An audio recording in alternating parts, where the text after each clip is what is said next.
I totally forgot that I'm sharing my screen. So you just saw me tweet out live. Haha. How's it going? Let me turn off that real quick. We should be good to go. How is everybody doing? Welcome to the stream tonight. We're flying around in Japan. This beautiful ANA livery. I don't know if this livery is painted on a real plane yet, because somebody made this livery based off of the concept that All Nippon posted. So that's pretty cool. You just make sure everything is up and running. I had to restart the stream because it started streaming with the wrong bitrate, but we should be good now. Everything's great. But yeah, we'll be flying the 787 with the new updates, or the beta for the update that's going to be coming out the day before Flight Sim Expo, I believe. We'll be doing a couple flights in Japan. So I think without further ado, we will get things rolling here. Go ahead and jump inside.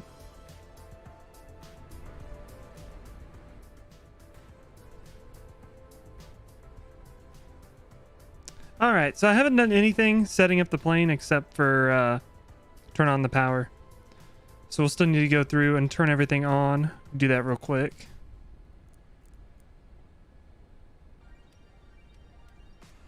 Make sure all the power is on and everything. Forward power door, that's good. Emergency lights are armed. Just make sure all of the yellow lights are off, as many of them as I can get. Then we'll jump down here. We are at RJFF. I've screwed up this name every single time I've tried to say it, so you make sure. Fukuoka. That's where we're at. You'll have to pardon my pronunciation. I'm very American. As an American, I don't know how to say things that aren't American English. All right, from Fukuoka to Tokyo, RJTT. We are ANA. Let me get the flight plan up real quick so I can get this typed in super quick. 264. And it wants us to take off runway 34, so we will do that. Something I need to do is I need to get on VATSIM. I forgot to start VATSIM.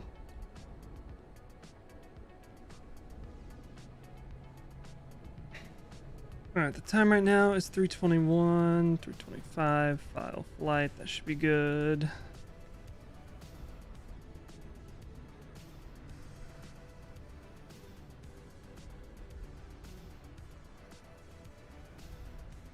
Has to rescan my folder here. Alright, first waypoint is Yanks. Then the Y235 to Flute.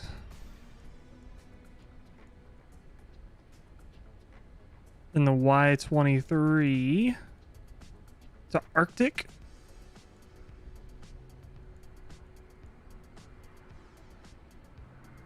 Y71 to XAC. Get that there, all good. I need to connect ANA 264 B78X Dreamliner. Connect. Boom.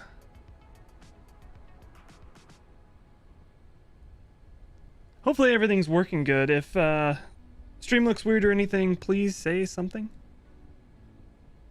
But everything should be fine, I believe. So we got to activate that, execute that. We'll go ahead and do our departure. Runway 34, it's the Yota Yokat 5. Be the Yokat 5 departure to the Yanks transition. Just like that. And then I'm going to go ahead and put in the arrival, even though we could very much change that by the time we get there. But this plane acts really weird if you start changing up the flight plan in the air for me. So I'm just going to go ahead and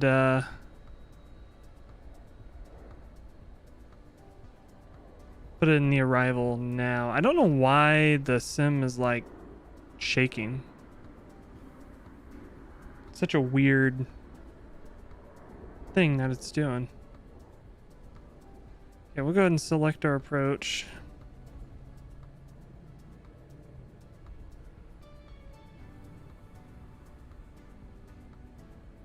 All right, ILS Zulu from Cream. So this way we can be sure that we get a top of descent.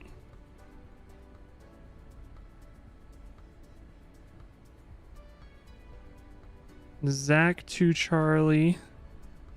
No transition. That's good. We'll go to legs and make sure that's all plugged in like we want it to be, which it is. I'll get this init ref plugged in and we'll be good to be getting ready to go. 6.5 reserves. We're going to be cruising at 390. And it's given us a cost index of 92. So we'll put that in, execute that. Thrust limits, we'll do a takeoff D rate, 20%. Should be fine. And then we'll do flaps 5.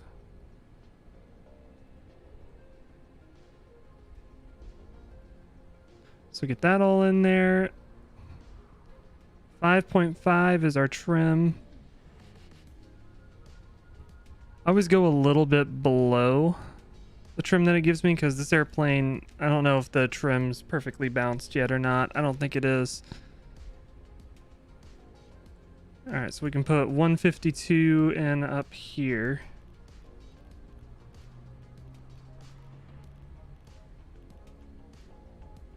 It's like the plane is already bouncing around like it's taxiing. It's kind of weird. I don't know what's going on with that.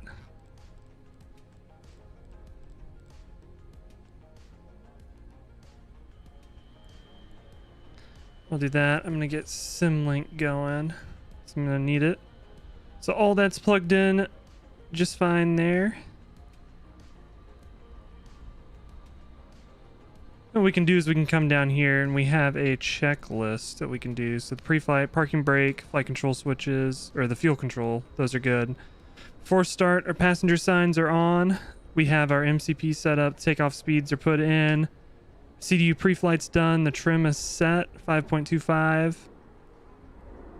So our briefing is done and we'll get the beacon on. We also got to start the APU. Make sure the APU is running before we start going. And then I will open up this and we'll get our QNH real quick too. Pressure. We got a weather. 320 at 8. And QNH is 1014. 014. And then I want to check this departure and see what our transition altitude is. 14,000.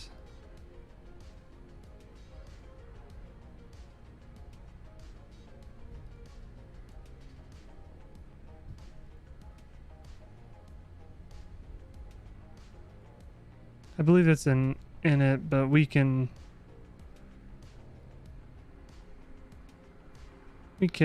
just keep an eye on that as we take off out of here.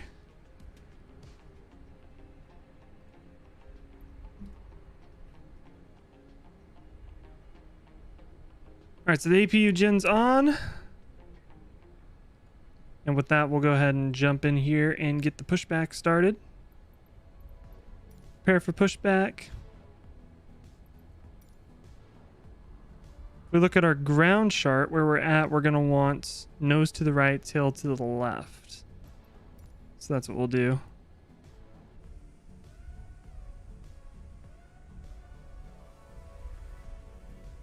Should be getting us ready there. The scenery is actually looking okay. I don't know about these buildings. The building kind of look like super old scenery types, but the airport itself I'm a fan of. It's just some free scenery off Flight Sim 2.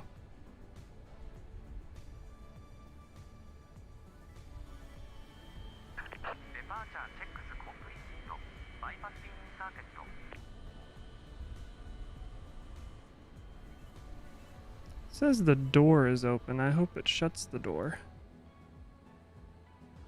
It'd be a real pain if it doesn't, if it decides not to shut the door.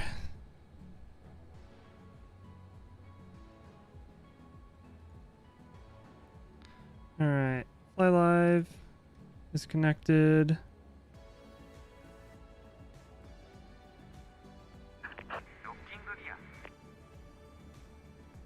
I do want to double check one thing real quick.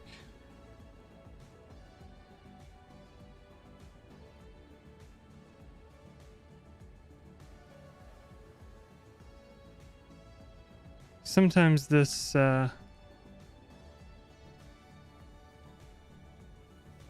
thing messes with me a bit, the Fly Live. Hopefully it's working. All right, we want to nose right, tail left. Sure everything's set up. One thing I do need to do, actually, is excuse me while I do this real quick, but I need to make sure. Yeah. Let's make sure we have 787. All right, we're ready for pushback. Release the parking brakes.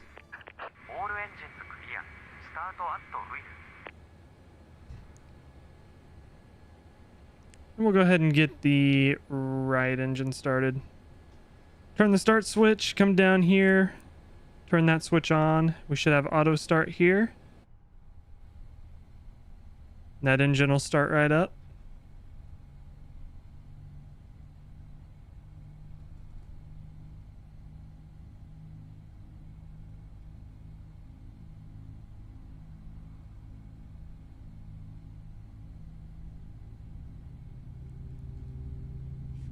Realized I'm not logged into Discord. Not really sure if I'm gonna need Discord while I'm streaming, but something nice to have open.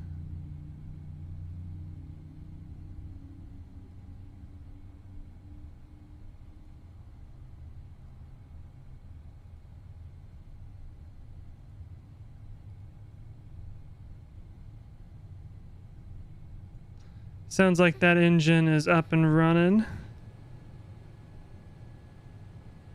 At least it looks like we're still starting. There we go, we're running now. So go ahead and get the left engine started. Flip over to start. Pop the switch. We'll go out here and watch. And this person's walking real close. Well, I guess you can't see it on stream. He's walking right underneath the engine. He's clipping through the engine. Not where you want to be.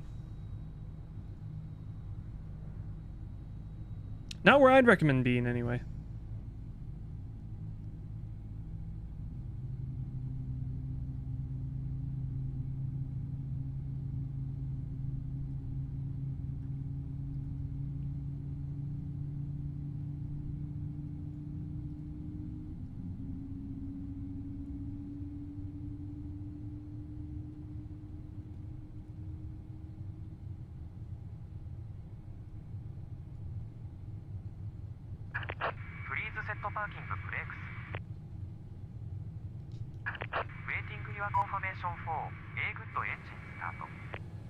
It sounds like whoever's doing this voice sounds like they're faking a Japanese accent as opposed to actually sounding Japanese. Cockpit to ground. We have a good engine start. You can disconnect. Sounds very stereotypical. I don't know. All right, so we got the engine started. We'll come up here and we'll turn off the APU.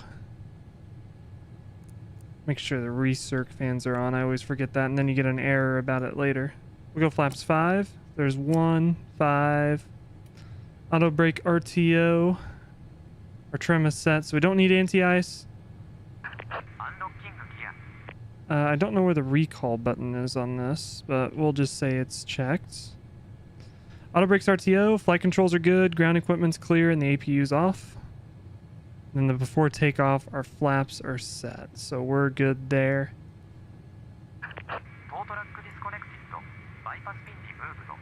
So put the engines on this side over here, get our map on this over here.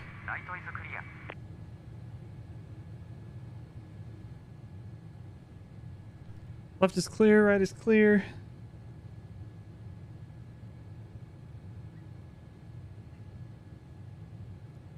Should be good.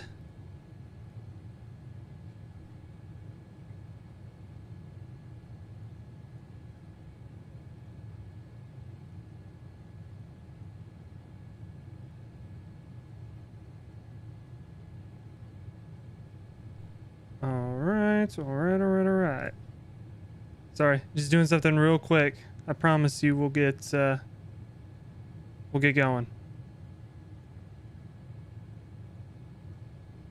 Just give me 1 second.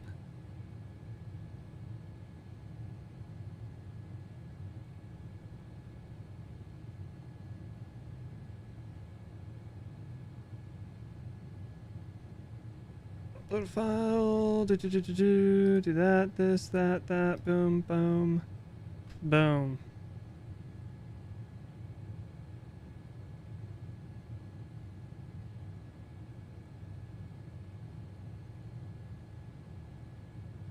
Okay, perfect.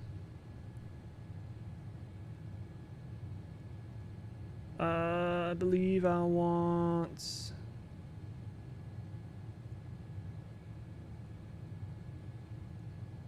Still getting used to having a vertical monitor. Alright, so we're gonna taxi, release the parking brake, and we'll start rolling. Pretty much our taxi for this is just gonna go straight down here, turn onto the runway, and then take off. Do I have my bookmarks? Sweet, SimAware. I'm gonna pull up SimAware just to make sure we don't run across any ATC.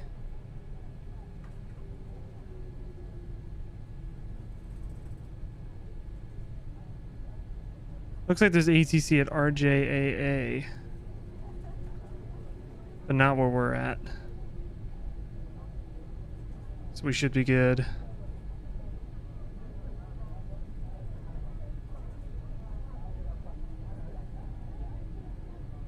I just have a random FS realistic profile on. What am I hearing?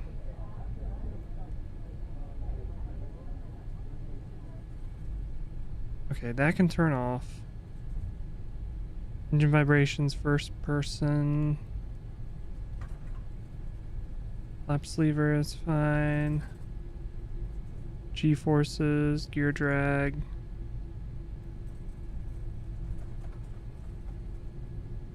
Landing applause, that crap can turn off immediately.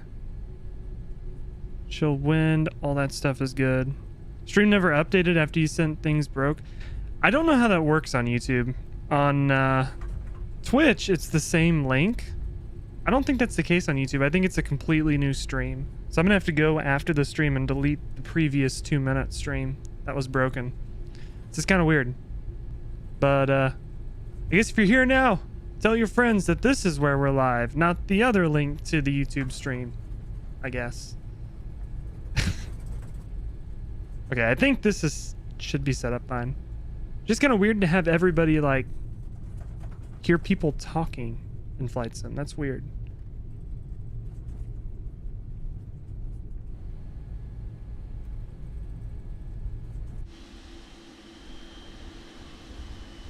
Such a pretty livery. Love the way this looks. So once we take off, I'm going to actually Google and see if this livery's been put on a plane yet. But this thing looks absolutely stunning. I think this might be my favorite livery right now.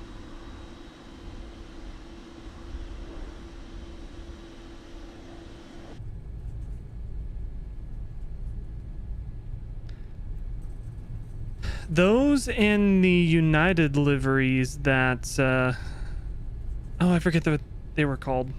I'll Google that too, because those are really cool liveries too. United did some cool ones. I think they're Her Art Here, I think that's what they're called. Not sure. It's been a couple years since they made them.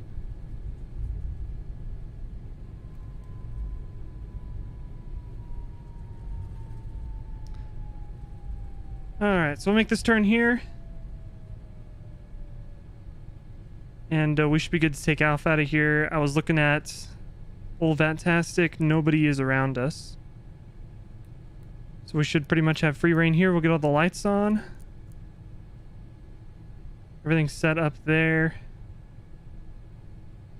Get the TCAS on. Arm the auto throttles.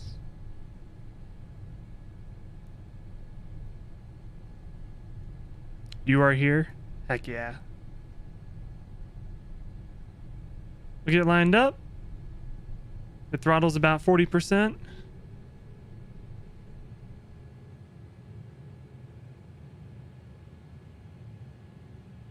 We're looking at N2 down here. Should be good there. Off the parking brakes. And it looks like my toga switch isn't working, so I'm just going to manually put the throttles up. And toga. We're rolling. We get some engine sounds. There's 80 knots.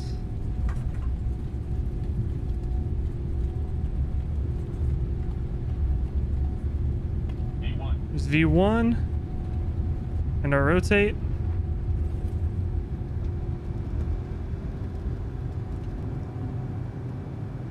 We got a positive climb gear coming up.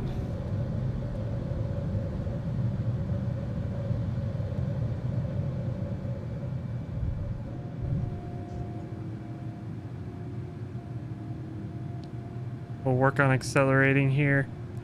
We're not heavy for a long hauler airplane, but we're also not using a lot of power either, so. The reason I did that is because I get the feeling this thing would climb like unrealistically crazy if I just did full power.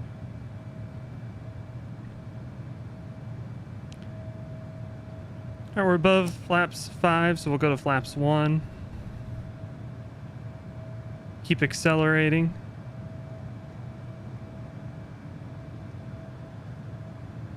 And there's flaps up.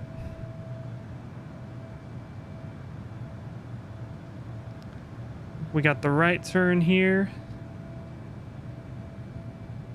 Once we get around these next couple turns, I'll turn on the autopilot so we can look at the World Update Japan that I never installed.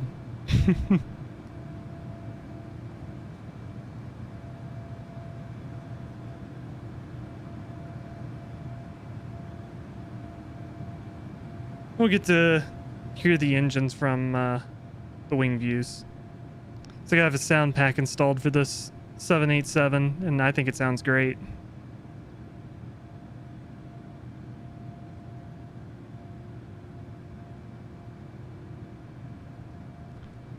I'll clean up the airplane a little bit. Oh, we want to keep the strobe on. Turn off the logo and wing lights, especially since it's daytime.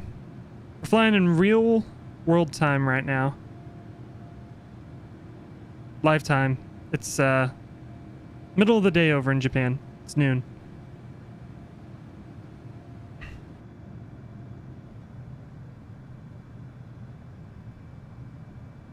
And Japan's looking good.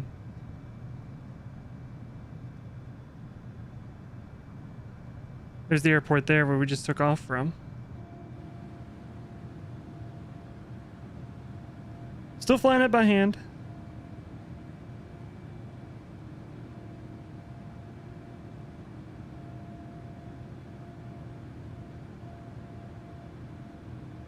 Still hand flying.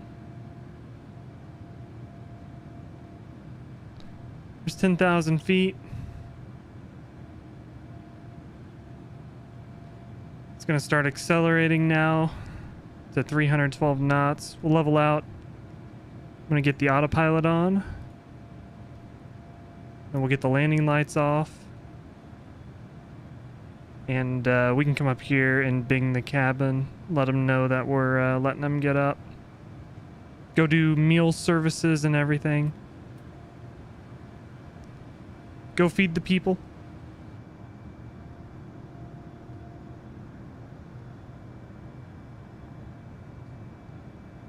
And I would really love to fly on a Dreamliner in real life. I've heard they're very comfortable to fly in, very quiet.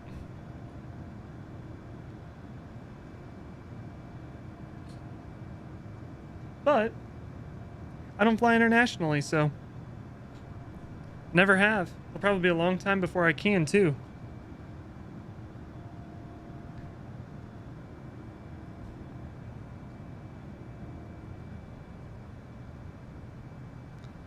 But I've seen plenty of them in Dallas, and they're a very pretty looking plane. They have great curves.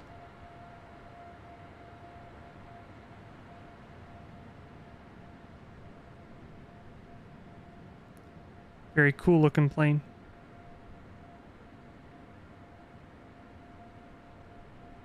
A nice little external view going on here. There we go.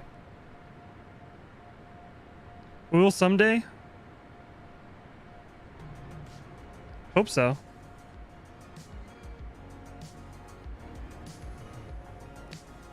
I want to go to Japan and fly on this actual Dreamliner.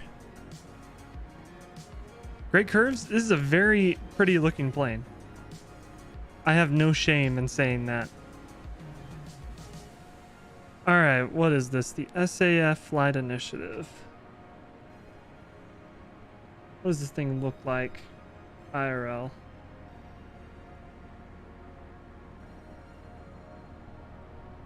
Have they put it on a plane yet?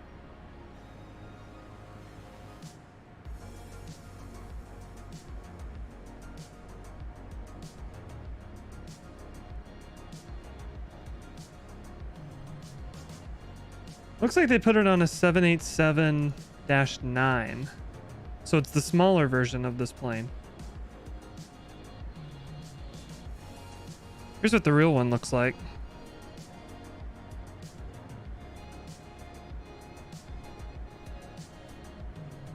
True, we do gotta go to Japan to go to Tokyo Disneyland. It's just a really good all-around looking plane. I love this livery. I think it looks really good.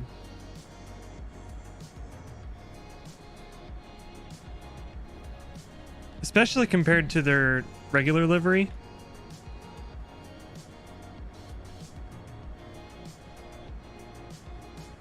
Oh yeah. All Nippon is the one that has the Star Wars planes too. Forgot about that. Oh, they removed the special livery off their 777.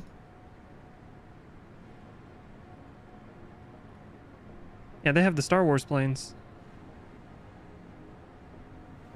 I should have picked one of these liveries. The R2-D2 livery. That would have been a fun one.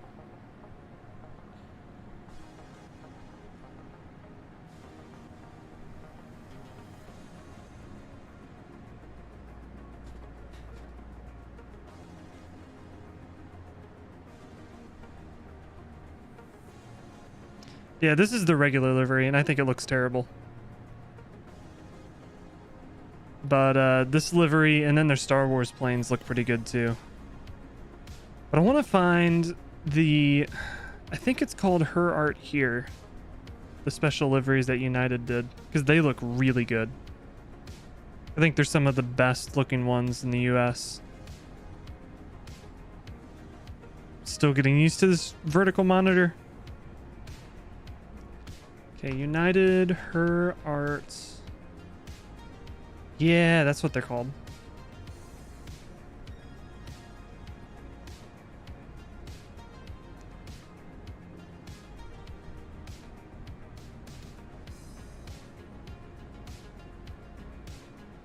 The New York one looks fine. My favorite is the California one.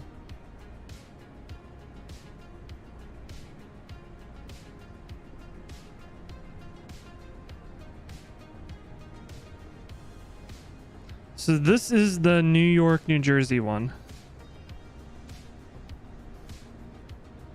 It's very artistic, and I love it.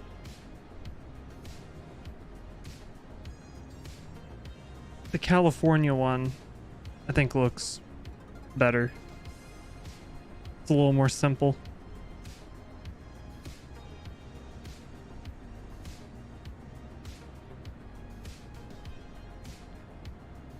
Here's the deal with United, right?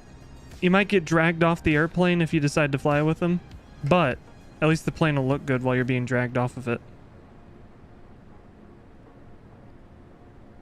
And here's the California one. I really like the California one.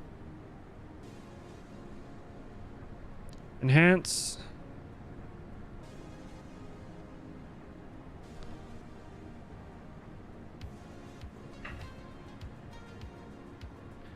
This is my favorite livery in the US.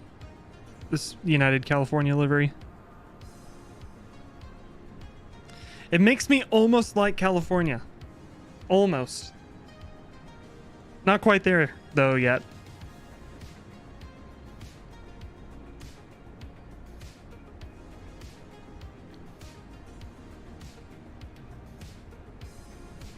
I especially like the sunglasses on the front. Big fan of that. I think more airplanes should have sunglasses.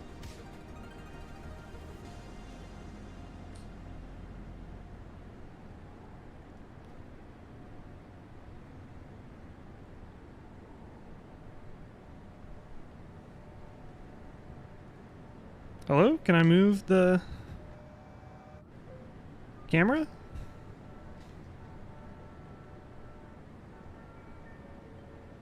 My controller stopped working.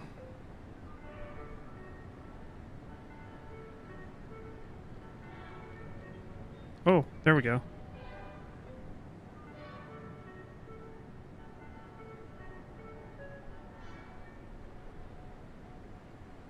Frame rate's a little choppy.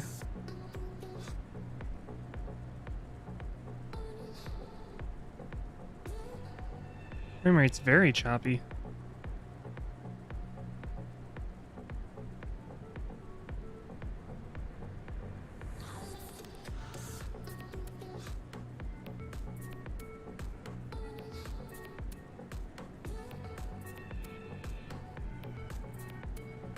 There we go. Nah, I don't think you guys can see the front of it because of the webcam. There we go. That's a nice angle. Progress bar isn't working. I'm a little irritated about that, if I'm being honest. I'm not sure why that's not working.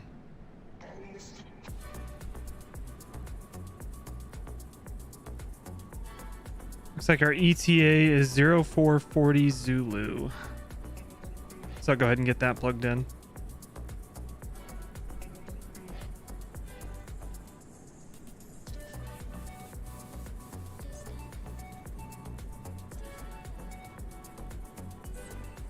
There we go. At least we got the ETA going. Can I reload this?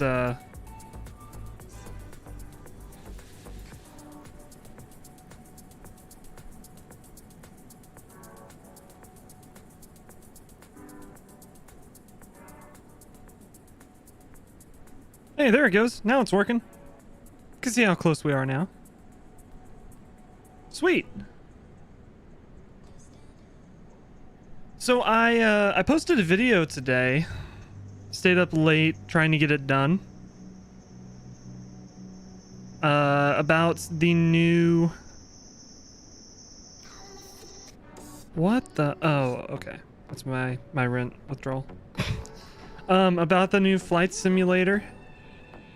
More I've thought about it, the more excited I am for it, and especially since they're not going to charge us again for our add-ons that we bought. I think it's a good move.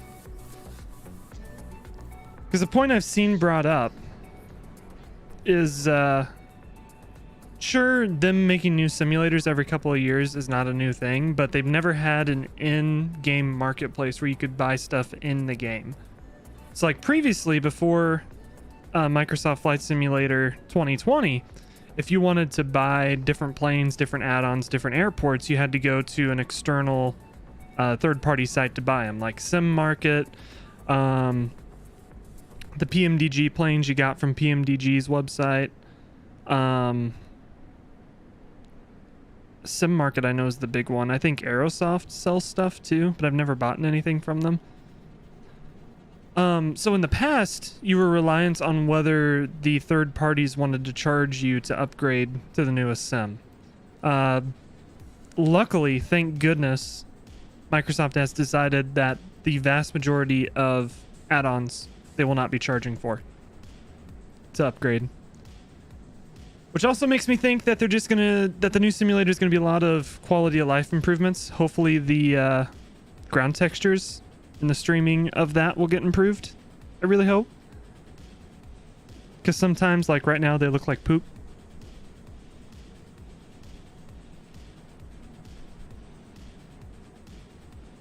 But overall, I'm excited for it. I'm gonna have to budget another $150 for a flight simulator.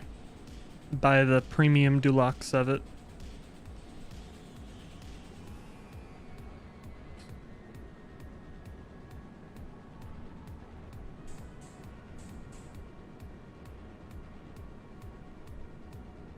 There we go.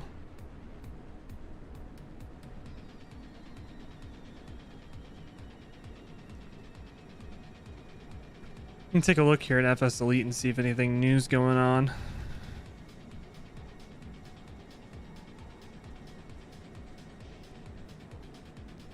I've already accepted the fact that PMDG, being the kind of company that they are, they're going to charge for the upgrade to the new simulator. But like Flightbeam has said, you don't have to repurchase the products. Parallel 42, a Kansas City company, by the way, saying they're blindsided by the announcement.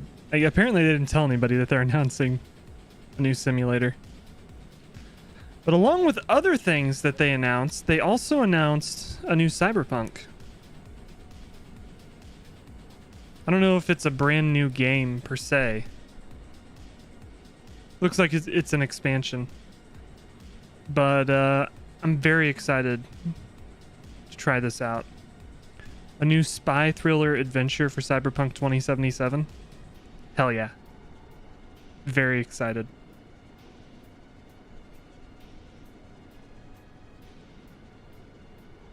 And of course we have Keanu Reeves coming back. So, yes.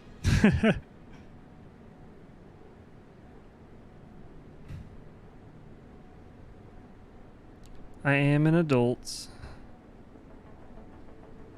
So hopefully, I haven't looked too deep into the stuff that they're going to be doing with Phantom Liberty, but so far they're making a lot of. Sounds like they're going to be making a lot of changes and kind of gear the game towards what they wanted it to be when it launched. Because if you don't know, Cyberpunk 2077 launched completely broken. They've done a lot of good work to improve it. But it sounds like with this, they're really going to make it what it should have been at launch, which is going to be awesome. I'm very excited for Cyberpunk, Phantom Liberty. Obviously, the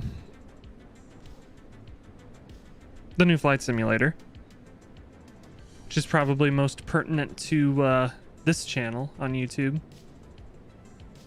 Xbox games. Ooh, they announced a new Star Wars game. I forget what it's called though. Let's look. Xbox Showcase 2023.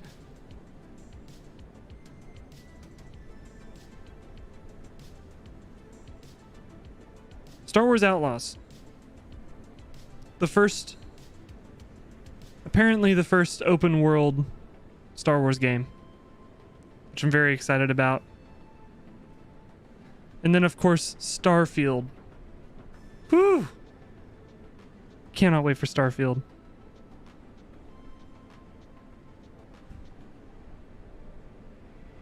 Kayla, I'm going to be honest, when Starfield launches, you're probably not going to see me for a week. This thing is going to be awesome.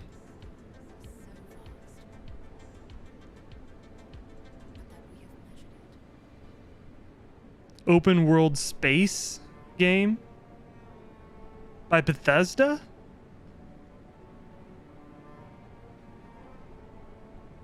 I'm so excited.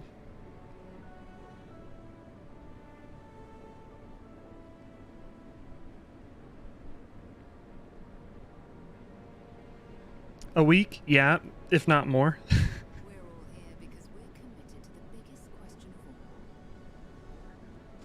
all. What's I just hope...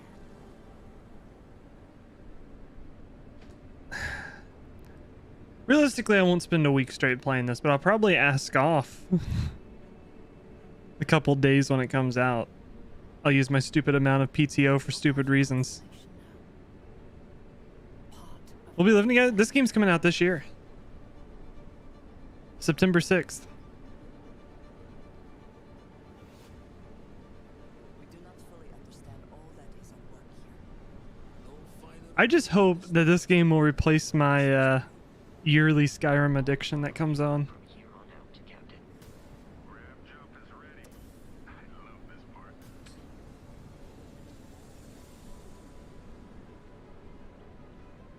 artifacts could be everything we've been looking for. Another great secret. Yeah, this game I'm very excited about.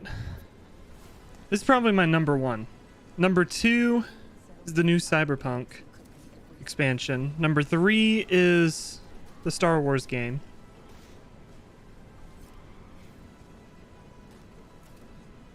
And that's just all on Xbox. Number four is Flight Simulator.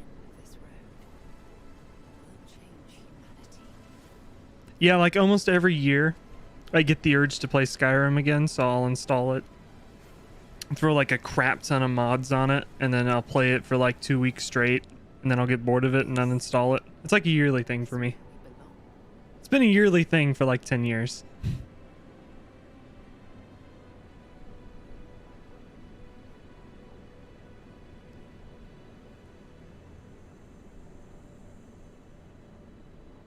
But then also, I've always been more of a Xbox fanboy than a PlayStation fanboy, but PlayStation-wise, my excitement is Destiny Final Shape and Marathon with what's been announced. Let's go ahead and jump inside and make sure everything's going good. Should have a top of descent. Sweet, we're still a little ways away from it.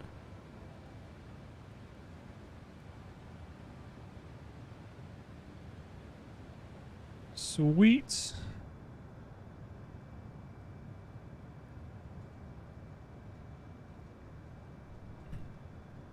But I've never really gotten into PlayStation as much as Xbox. I mean, for me... Do I have a PlayStation? I have a PlayStation 4. It's in a drawer in my dresser. I haven't touched it in over a year. For me, PlayStation, the only reason I got a PlayStation was because Call of Duty. Back when I played Call of Duty a lot. And then The Last of Us. Outside of that, I never really did anything on PlayStation. I think I played Destiny on there a little bit before they made everything cross-platform. Outside of that, everything else I've played is Xbox and PC, of course. Yeah. The last time I used my PlayStation, it's I I think it's broken because it doesn't work right. Like, it's real laggy and everything, and then the fan sounds like a freaking jet engine running. It's just super loud and everything. So I think it's towards the end of its life, which is really unfortunate. And kind of crazy because my Xbox 360 still works. It works just fine. Usually the Xbox 360 is the one that doesn't last very long.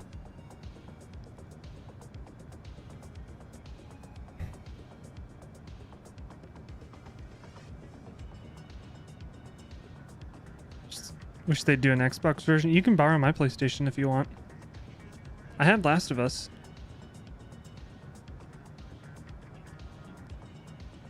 Like I said, I don't use it, so... If you want to play Last of Us, feel free. Or if we end up living together, you can play it then too.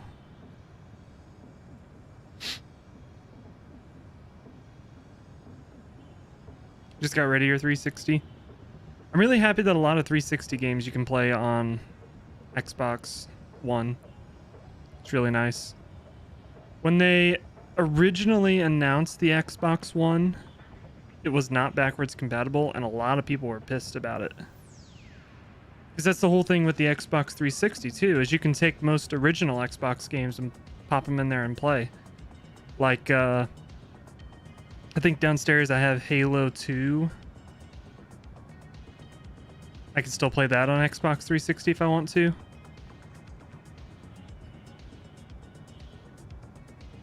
Did I say F? I meant when. When we end up living together. I don't know, I'm tired. Really, my goal, I need to go, before I can't do it anymore, I need to go to vintage game stores and get all the Halo games. Just so I can say I have them. Because I want to be that nerd that has the entire Halo collection. From Halo 1 all the way up to Halo Infinite. Physical copy.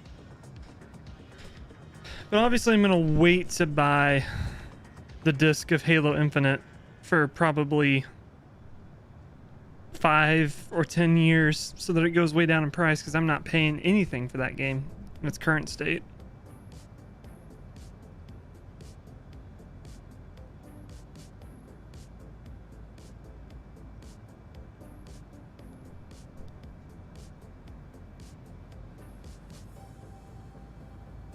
I want to do that. I want to get all the Halos, and I want to get all the Call of Duties too.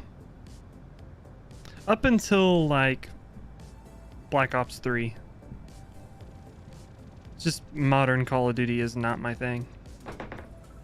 But the older ones I'd like to have. Kind of a little collector's thing, you know?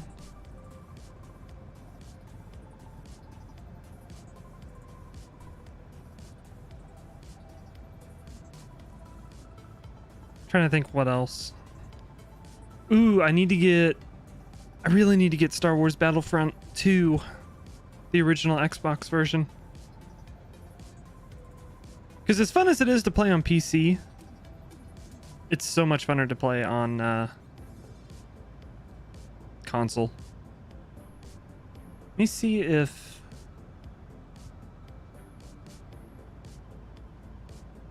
the Star Wars 2.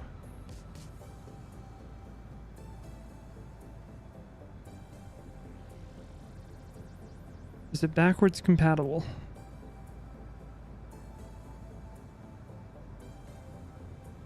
Backwards compatibility.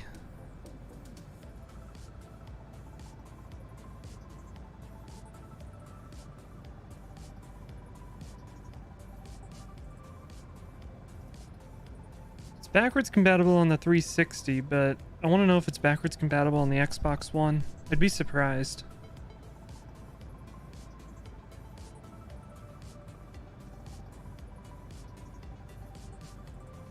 Ooh, it is. So the original Star Wars Battlefront 2, Battlefront 1, Knights of the Old Republic 2, and Republic Commando are all backwards compatible on the Xbox One. Hell yeah, I need to go get a disc of that. That'd be like the perfect game for me to play while I'm laying in bed at night, just chilling. I love Star Wars Battlefront.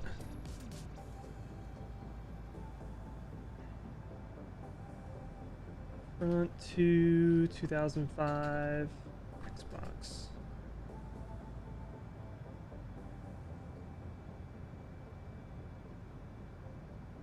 How much does it cost for me to buy this off of like eBay or something? I've looked at like vintage stock, and the vintage stocks around me don't have it.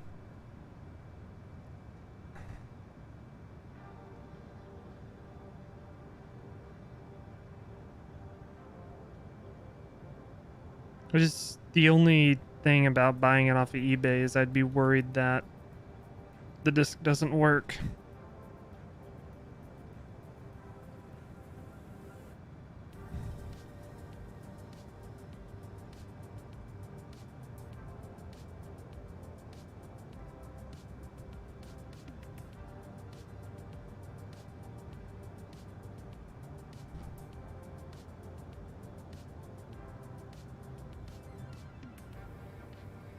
Darth Maul, I can be.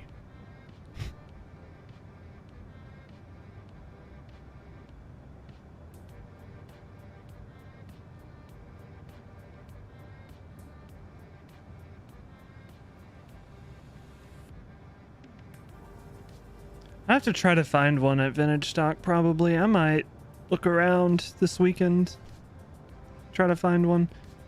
Since it is backwards compatible, might as well.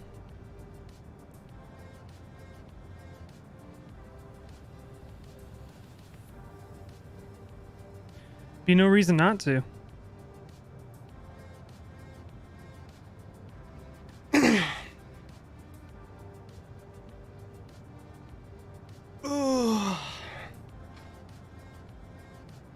Man, am I tired.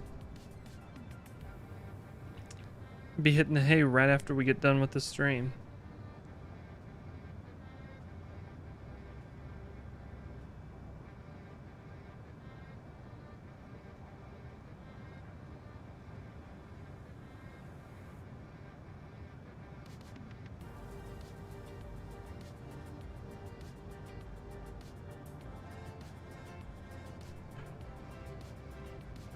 I'm reading your text right now.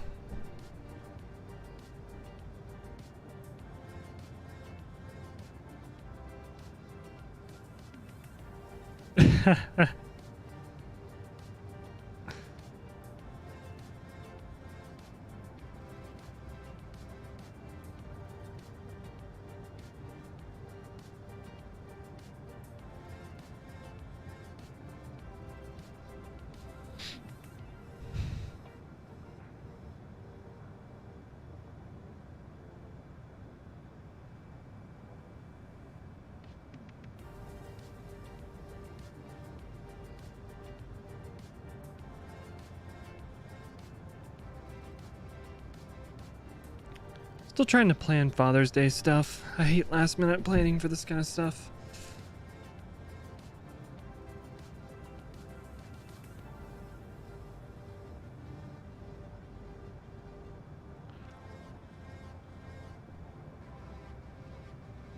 Why is Facebook giving me Instagram notifications? Can they not? It's so horribly annoying.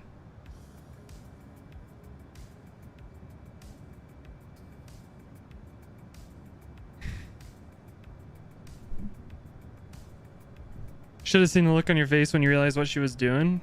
I bet it was golden. I bet it was a golden look.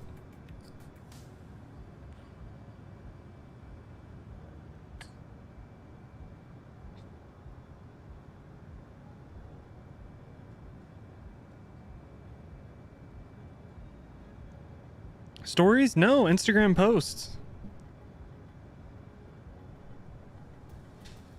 Like, up and up Facebook, and the notification was Eric Church, an account you follow on Instagram, just posted a video. It's like, cool, but if I wanted to see that, I would open Instagram to look at the video. Just annoying. I sometimes hate that Facebook and Instagram are the same company. What are we flying over?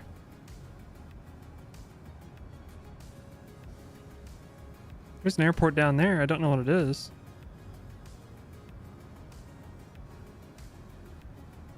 Airport out in the middle of the damn ocean.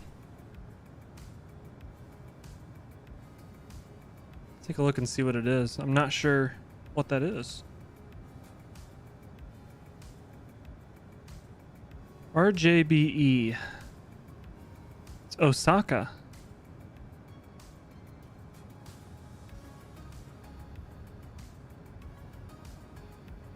I forgot that Japan had an airport that's out in the middle of the ocean. They built an island to put the airport on. It's pretty cool, actually.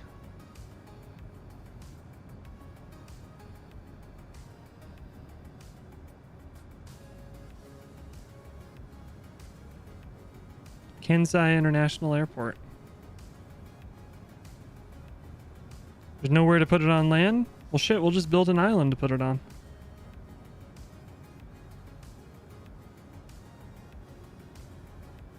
That's super cool.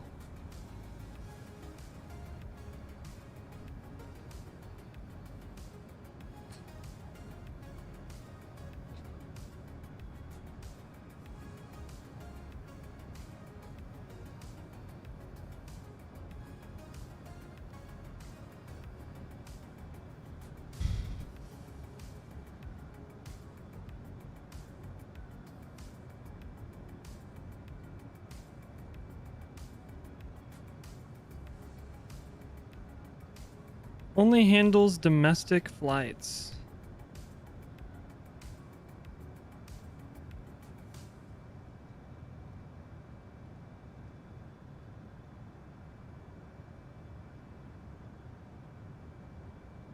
Well, that's the one inland. The other one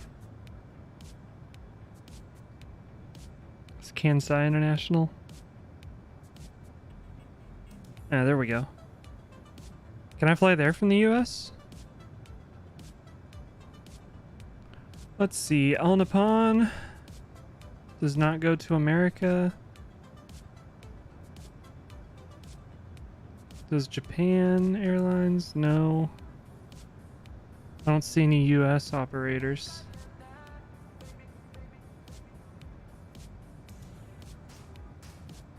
Oh, United. I could take United there, but they'd probably throw me off the plane.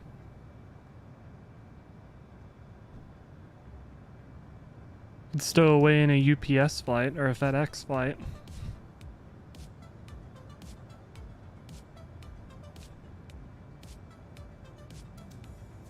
Munich to Kansai? How long is that flight?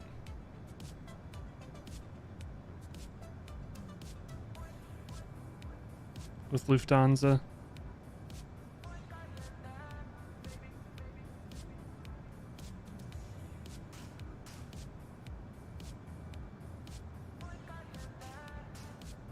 Uses an A350. 12 hours and 30 minutes. It's probably longer because they have to avoid Russian airspace.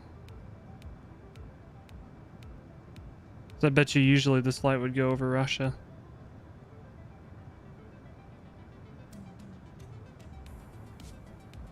The dadgum Russians doing dadgum things.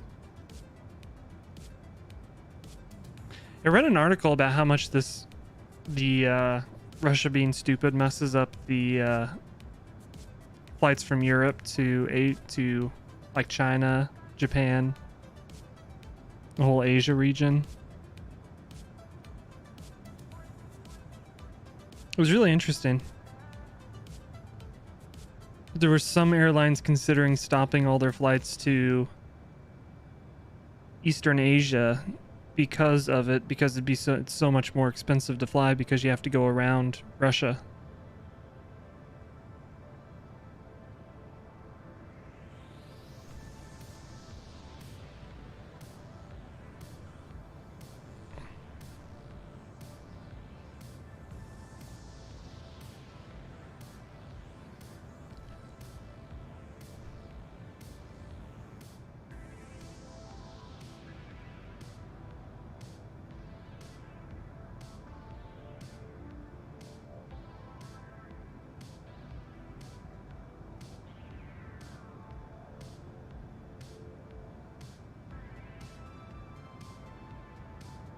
Still crazy to me that the Taiwan and China are technically both China. Taiwan's the Republic of China, and China is the People's Republic of China.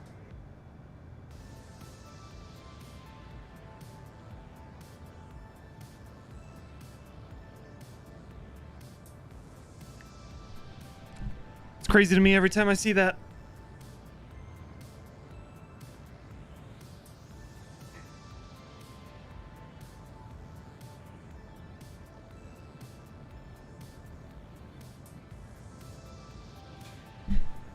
And that they both consider themselves the real China.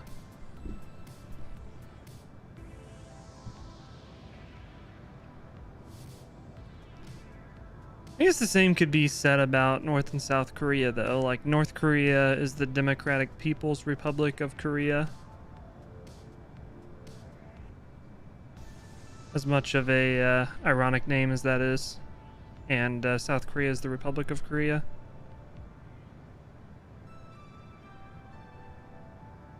Yeah.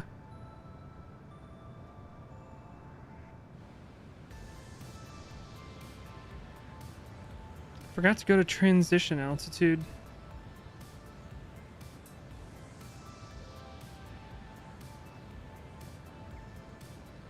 So we're making pretty good progress here.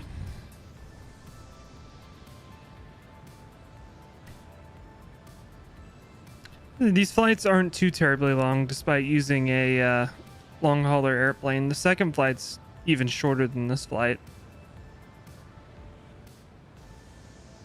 0440 Zulu is our ETA. I think that's in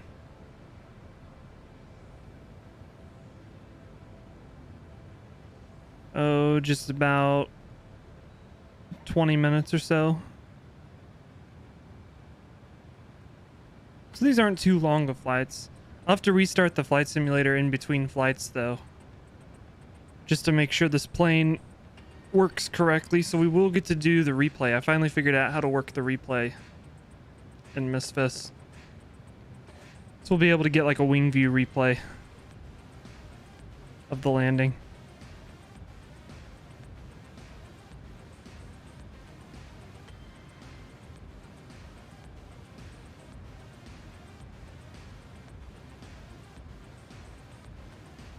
We'll be overflying somebody that's flying a Dash 8 below us. Going a whole heck of a lot faster than they are.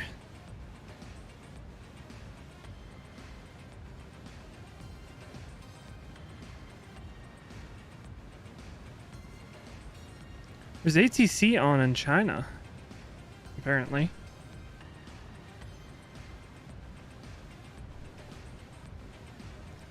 I'd be surprised if it's actually Chinese. Oh, no, there's not. Just kidding. It's an event. It's planned.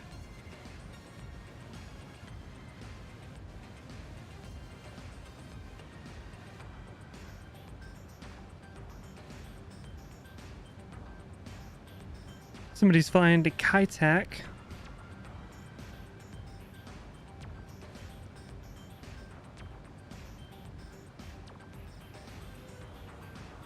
Don't know if anybody's made Kai-Tak for MSFS. I'm sure somebody has. Kai-Tak, MSFS. I really want to get it. Do a flight or two in the Kai-Tak.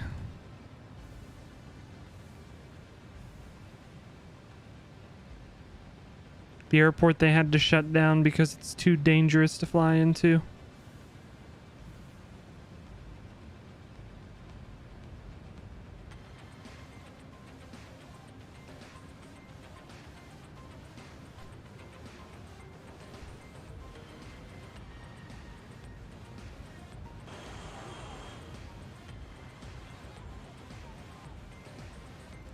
Super cool nonetheless, though.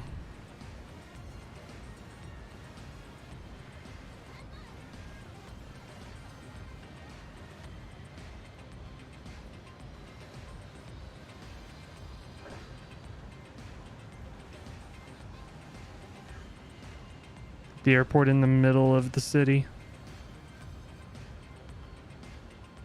This airport's not active anymore. If you go to Google Maps,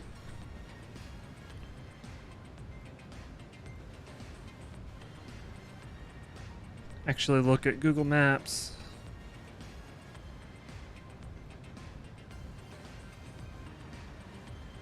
I think they made it a park.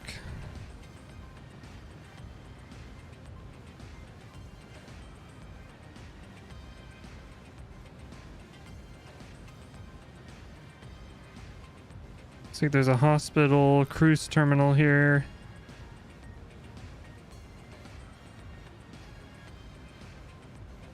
This used to be the airport, Kai-Tak.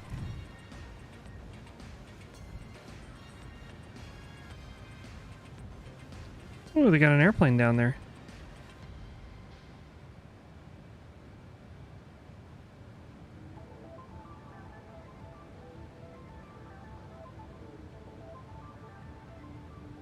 Where's the plane?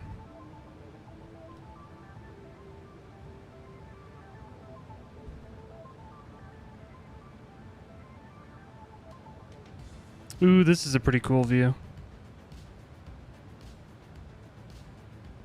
Hong Kong.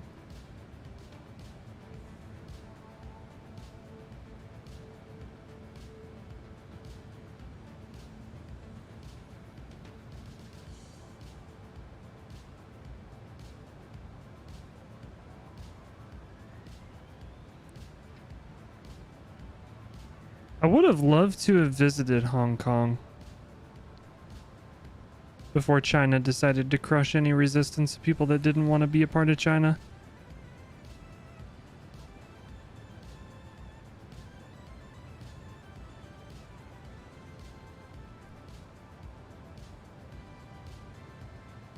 It looks like just like a super cool place.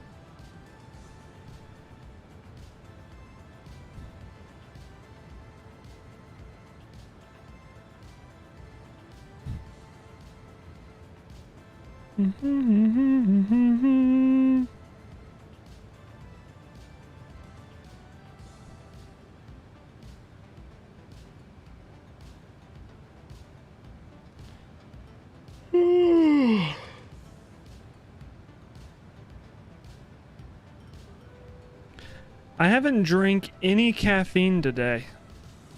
I'm hoping I'm gonna sleep good tonight.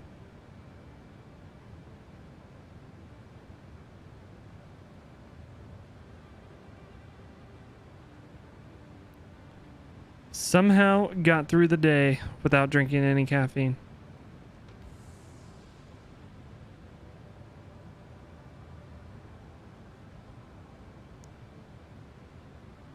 To me, it's a pretty big accomplishment because usually I drink like 2-3 coffees a day.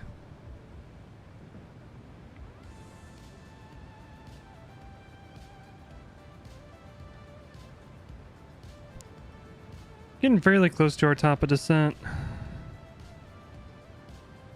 Still got a little ways to go. Was that 40 miles? 80? About 40 miles to top of descent.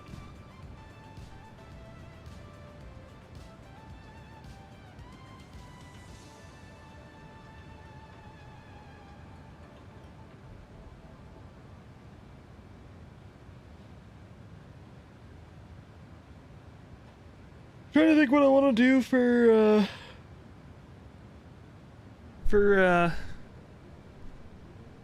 video for Monday. I think I'm gonna whip out the 737 again. That one got pretty good views.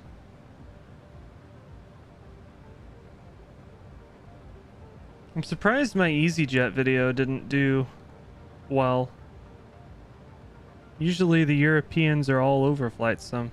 That's where the majority of Flight Sim fans are, is Europe.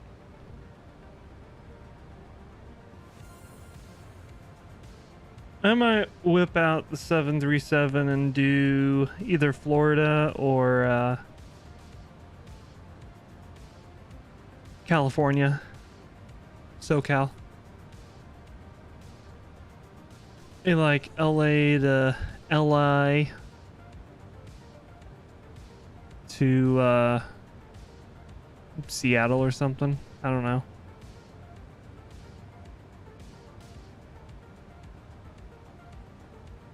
I might stream Saturday, honestly.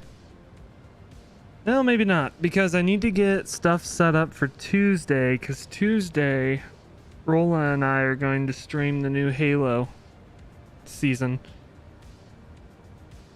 So I need to get stuff set up for that. Get some graphics made, because I haven't updated anything on Twitch. That was the whole point of taking this break. The whole flight sim stuff that I've done, for me, was just to be like, to see if I can make different overlays and stuff. And I have. So a lot of the overlays, and especially the alerts I'm going to use for Twitch or Kick, whichever one I decide to do, or YouTube, are just going to be the same thing that I use for this channel. Just change out the logo and kind of apply it to that, if that makes sense. So it shouldn't be that much of a struggle to get everything switched over.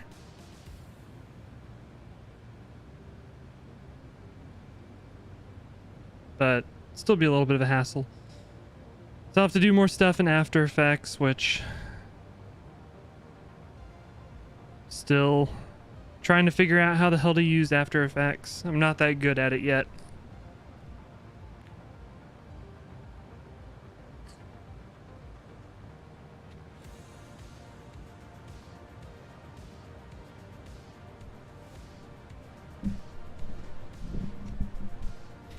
Like, I'm gonna use all the same graphics that I use for Flight Sim, pretty much. Except for that flight data thing at the top. I'm not gonna need that for playing Destiny or Halo.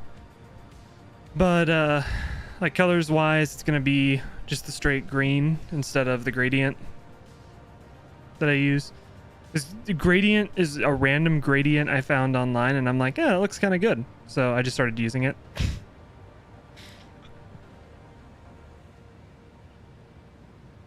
But I think Keegan Toga itself is just going to be the green, and then I have the logo made for that.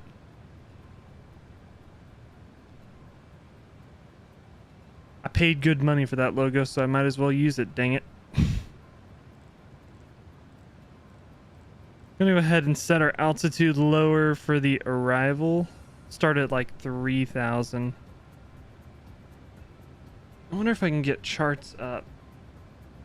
Yes, I have Navigraph charts installed, so I don't have to open it in the sim. Thank goodness.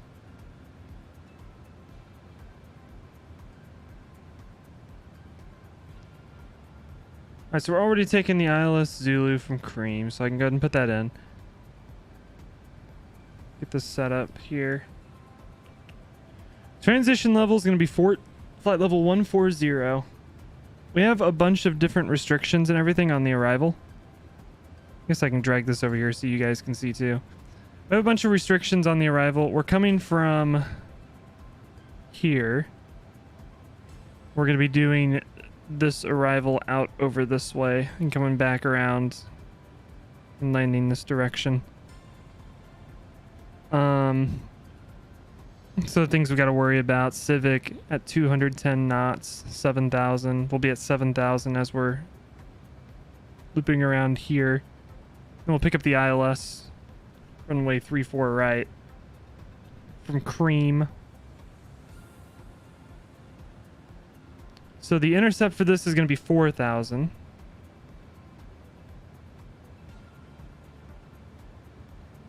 So I can set 4,000 there. Started our descent, so we're descending now, which is good.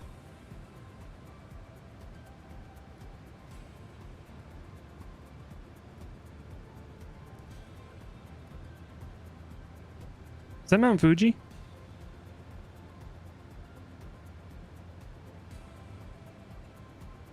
I think it is. Where are we? Can I switch this to world map?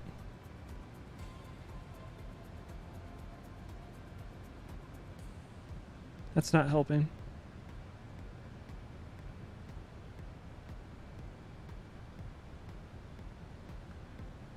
Mount Fuji. Stratovolcano. Go to maps. See. That is.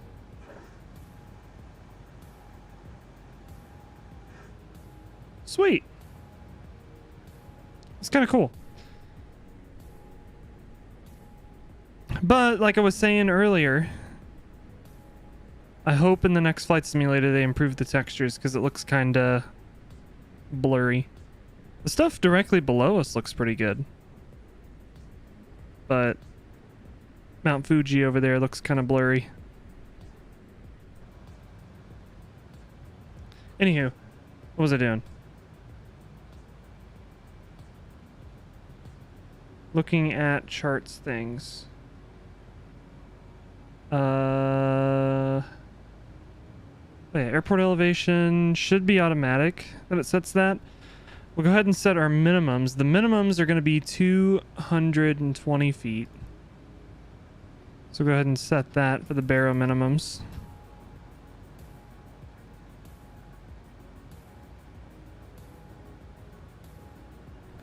If I can ever scroll correctly.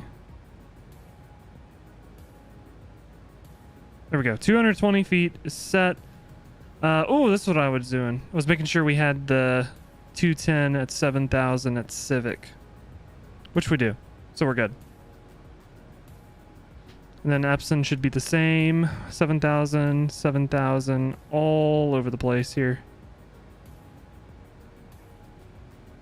We'll be hanging out at 7,000 for a while. Looking here at our init ref. We need to see our gross weight right now is 370.4. Actually, it's 20,000 is the fuel that we have right now. So it's going to have 17.8. So we need to subtract 2.2 from our gross weight, which brings us to 368.2.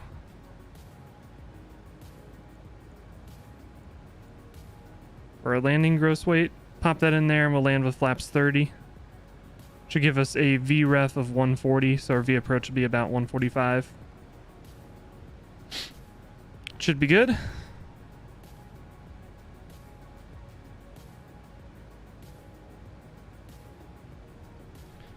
Guess what we can do over here, or here I guess, do our checklist, after takeoff checklist. Should have done that.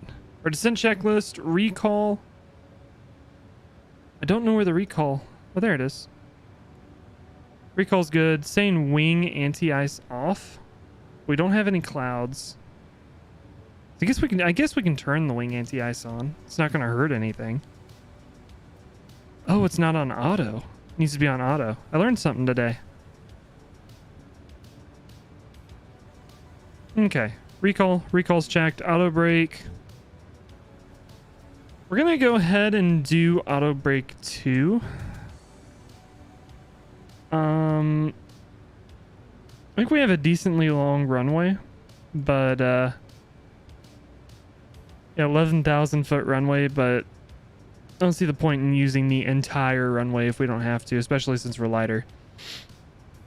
The landing data, VREF 140, minimums 220, so that's all good. And the approach briefing is pretty much what we just did. Talk through the approach, so we should be good there. We'll pull up here. We'll look at Tokyo weather. Winds are 200 at 14.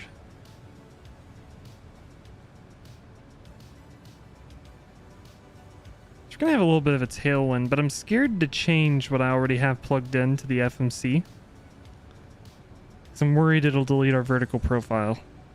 I guess we could try it. No, we're not going to change anything. We'll just stick with it. We'll land with the tailwind. What's the worst that can happen, right? let's see here. QNH 1005. Can we set that? So we'll set 1005. So that's already there. Once we cross 14,000, we can switch over to local altimeter. So that should be good there.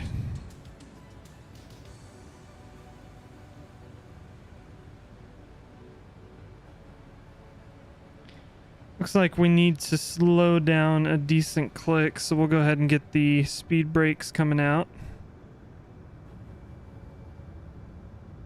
Lever of shame.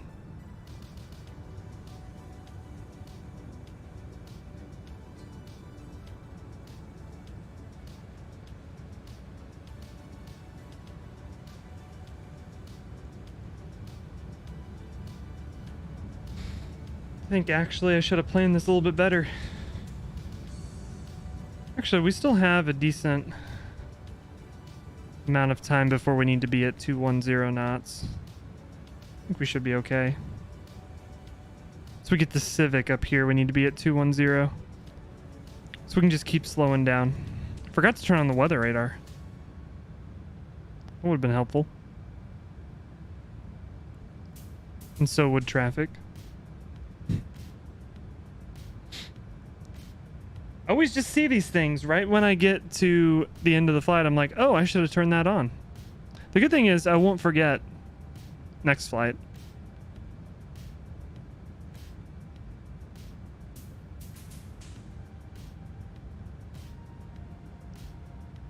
I'm just using about half speed brakes right now. We're slowing down. There's no reason to slam on the brakes right now because we don't have to be at 210 until Civic, which will be after this next turn. Here we'll really start slowing down. There's 14,000. Hit the local altimeter, QNH.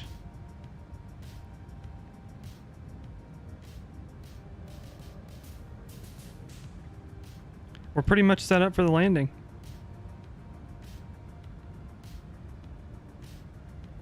So we should be good.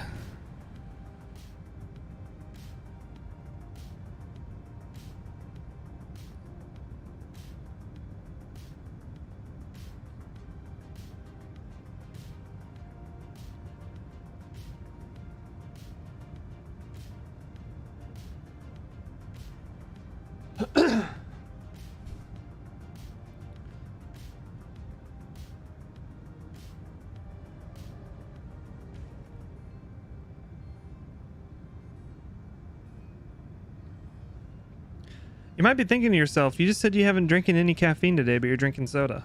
Well, it's root beer. Caffeine free.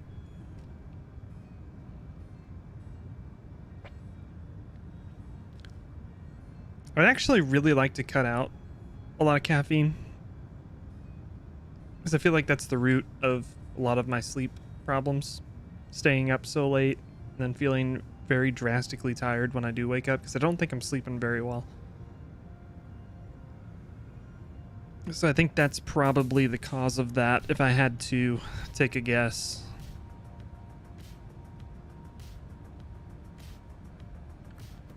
So now it's wanting us to speed back up to 240 knots.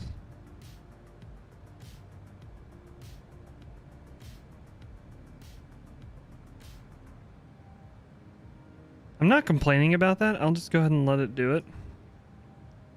Should be fine. We're coming up on 10,000, so we'll get the landing lights on. Get the wing lights on for visibility's sake.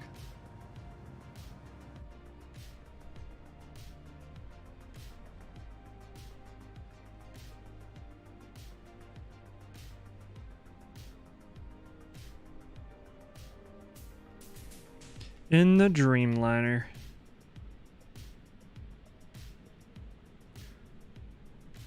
It's always crazy to me how much the wings flex in this airplane.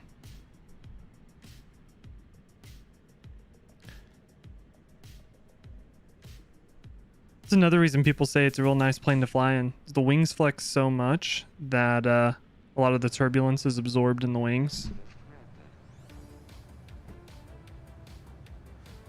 which means in the cabin you feel less turbulence, which I think is kind of cool.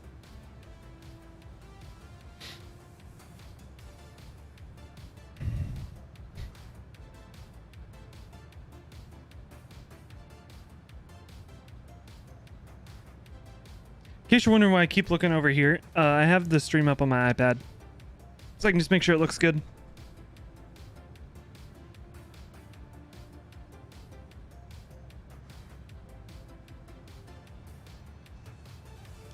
And so far, so good.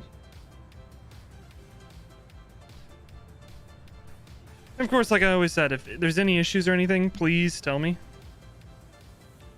I'm pretty well known for being oblivious to when things go wrong, so like I said, please let me know if there's issues that pop up or anything like that. I'm not a streamer who's gonna get all, how dare you critique me. That's definitely not me.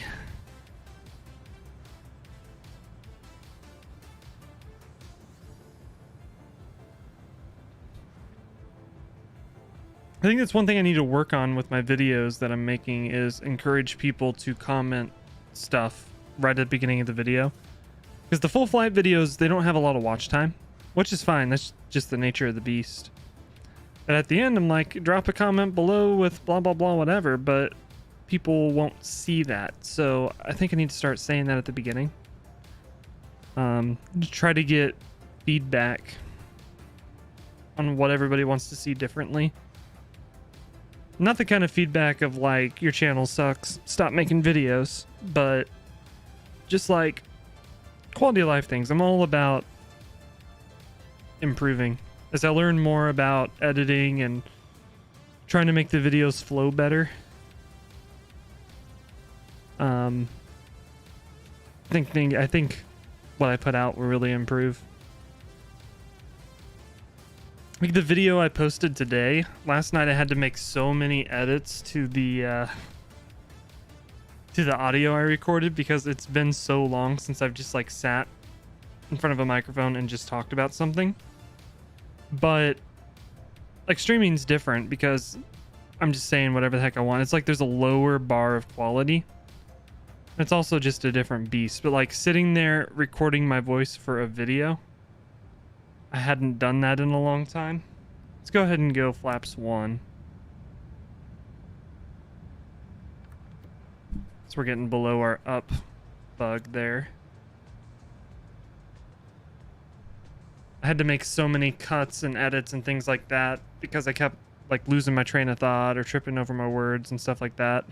Just because it's been so long since I've done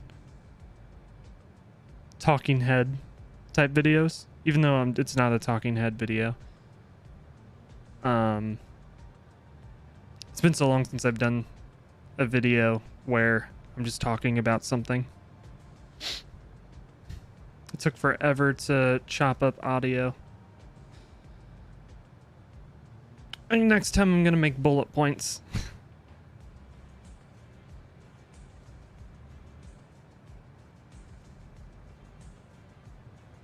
So we're pretty much going to be at 7,000 feet through all of this arrival. And honestly, what we might do is if we're still...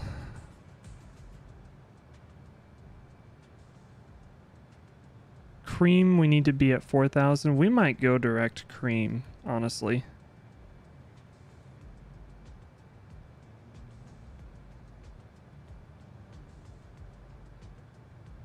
Yeah. We'll go ahead and shave off. There's nobody around us, so...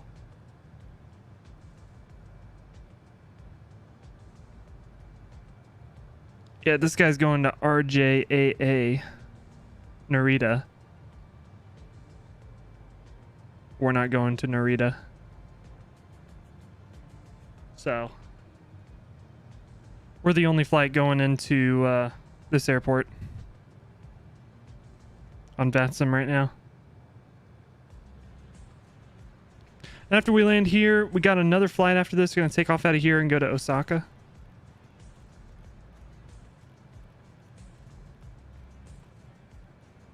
RJOO. We'll be in the Dreamliner again. Just to make sure everything works fine, I am going to restart the sim. So I will set up for a replay if we can get a wing view of the landing. A wing view or two.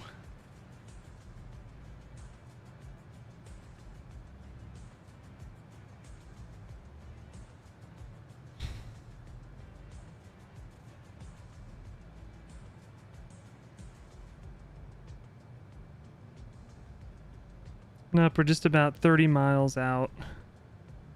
I do want to make sure we go to RadNav 108.9. Make sure that's what we need. Should be automatic. 108.9, 337, 336. That should be fine. Okay, so it automatically set our approach stuff. So that's good.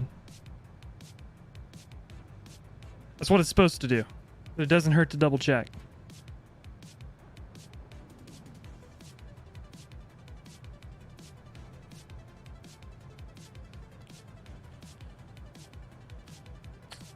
Who dis? Who lock? Who dat? How's it going? Long time no see. Welcome to the YouTube channel. I'm gonna be moving my flight sim stuff over here and try to build out a channel of just flight sim. Kind of my new fixation with content. How you been? Just about to land in Tokyo. Then we're going to take off and go to Osaka out of there. This beautiful Dreamliner.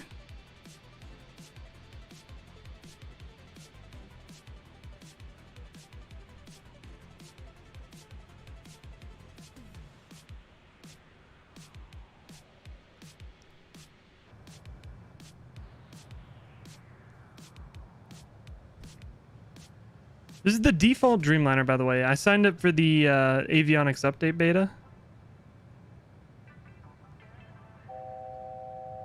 This default Dreamliner is actually pretty good. Could be better. Oh, man. I hope it does get better.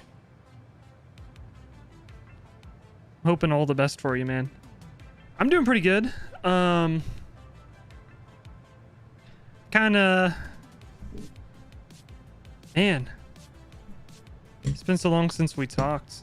I'm doing good overall.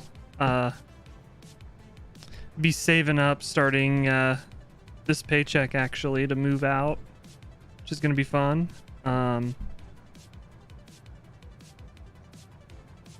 haven't done a whole lot of I've been working on getting more back into flight sim stuff, because over on Twitch I started streaming Halo, Destiny, all that other stuff. Now I've kind of fallen away from that a little bit, but overall I've been good. Having a lot more free time now that I'm not in school anymore, which is really nice. It's kind of weird. It feels like I have a lot more free time, but then I don't have any free time. It's kind of a weird dichotomy. Yeah, I've been trying out Kick too. I don't know, if you ask Life and Fire, Kick's kind of a joke, but I don't know. I'm just kind of trying to test the waters to figure out what I want to do, because I feel like some of the decisions that Twitch is making just aren't very sustainable. Let's go ahead and go flaps 5. We're still 20 miles out. I don't want to slow down this much. So we'll go flaps 10. Bug 180. That should be fine. Yeah, I have no free time because of Kayla. She keeps me busy.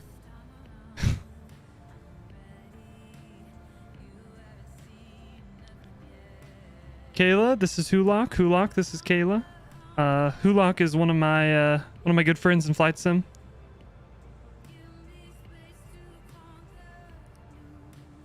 Known each other for quite some time. He's one of the PAC International friends. A lot of great people in that VA. Alright, we're going to be turning on to final here. I'm not seeing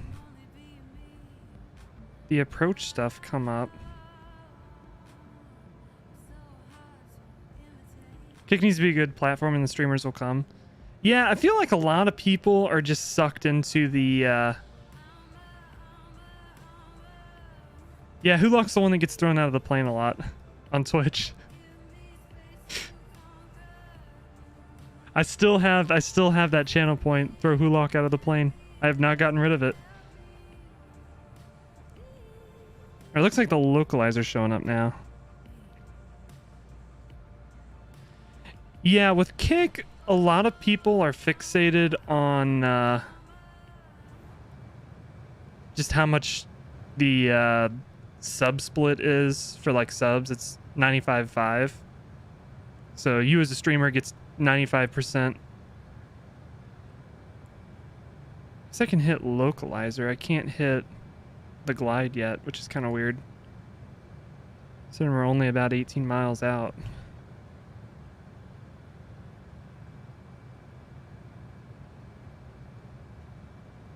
Weird.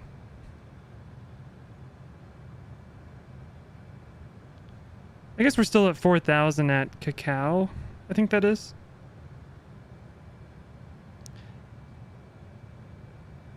Yeah, everybody's really focused on subsplit and how much money they can make and things like that. And I think that's the wrong way to go about it. Because everybody is over there. They're all trying to get rich off of Kick.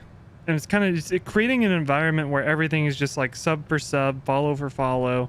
You watch me, I watch you. We'll get each other to affiliate, this, that, and the other. And I'm like, I don't really want to be part of that. But at the same time, though, I feel like Twitch is not making great decisions either. Well, Twitch is making horrific decisions. It ain't just not great, it's horrific what they're doing. Why can't I arm the approach? There we go. Approach is armed. Have I tried Rumble? I have not tried Rumble. I don't know enough about Rumble to know what to do on that. The main reason I picked YouTube for flight sim is if you go over to Kick and you look at the flight sim playlist, nobody's streaming it. And I've always kind of thought and felt like YouTube has had the flight sim market all this time.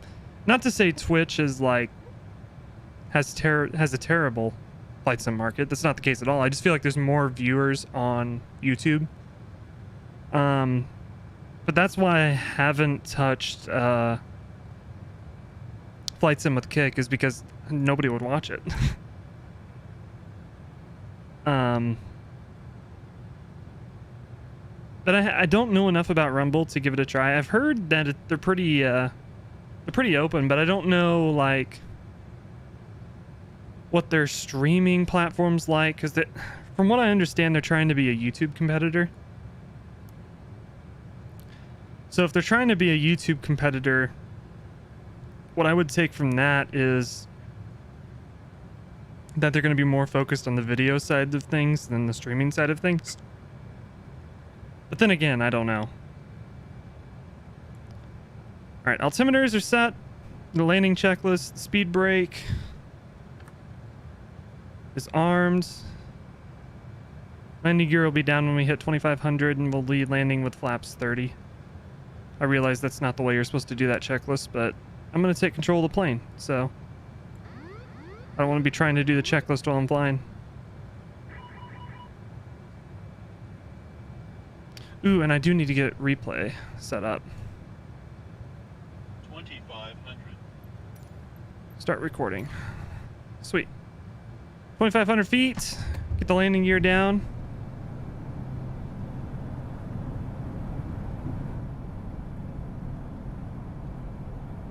Let me go ahead. Whoa, lordy. It's at 145.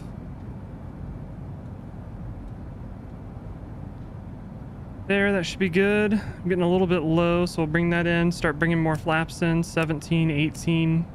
We'll go flaps 20.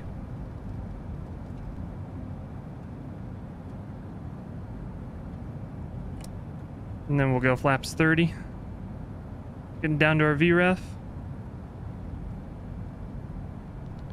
Try to trim out the plane a little bit.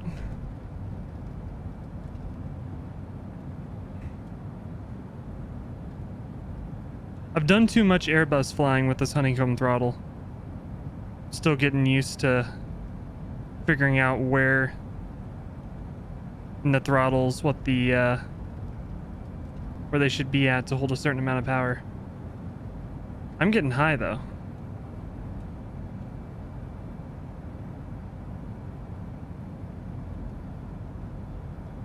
Try to descend and bring it back on the glide slope.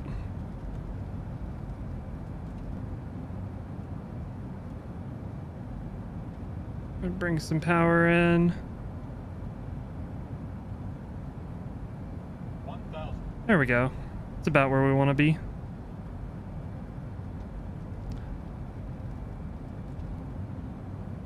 A lot of people are saying this plane doesn't feel right when you land it. I haven't noticed anything weird. It feels a whole hell of a lot better than it did. Previously with MSFS, the 787 felt like it was a Cessna when you were landing it. Didn't have any weight to it. Didn't have any heft. And they've especially done a great job with the 747. The 747 feels like a 747 now. But between the two, I'm really loving flying the 787. 500. It's just super fun to fly.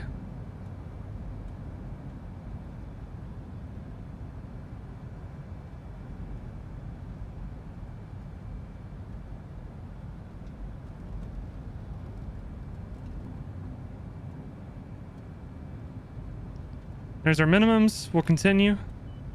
Minimum. Continue. 50, 40, 30, 20, 10.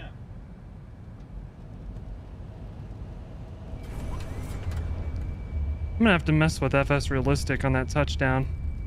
Makes me feel like I slammed it into the ground.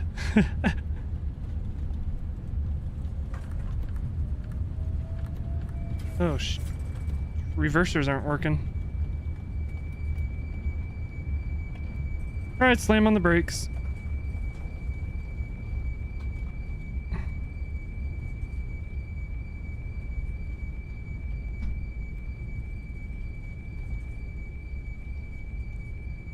Also gotta do something about the squeaky brakes.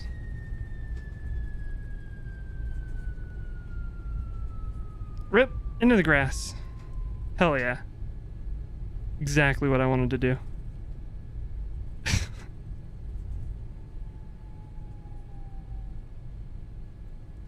Look at that, perfect. Can't even tell. We didn't go into the grass. What are you talking about? Really digging the new Brandon? Hey, I appreciate it. I learned a whole lot trying to get that put together. I had to dig into Photoshop more than I ever had before. After Effects for the first time ever. That was an experience.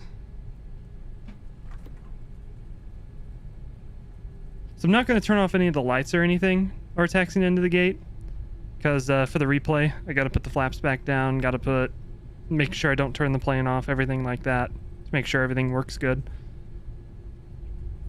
All the big streamers start streaming a hobby. They did so good, they made a career out of it, and the problem now, everyone wants to make it a career first and it doesn't work out. Yeah,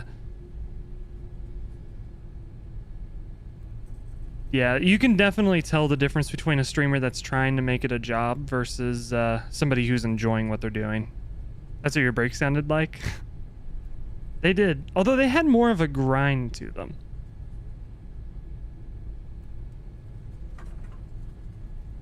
But yeah, you can definitely tell, and I feel like a lot of people, I'm not saying everybody, but I feel like a lot of people on Kick are trying to do it as a job. I feel like you can really tell. They're in it for the money.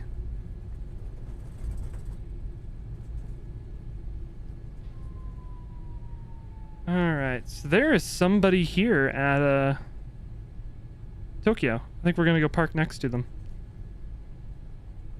I'm gonna go look and see what flight that is and where they're going. You'd warned them so badly. Park next to this A330 over here. That's another plane I really want to try out on stream, the A330 Neo. Because they've done a lot of good work with that plane too. It's really improving it. Headwind, that is. I've kind of given up on everything being study level in this sim. I just want planes that I can fly and have fun with. Study level is such a stupid thing.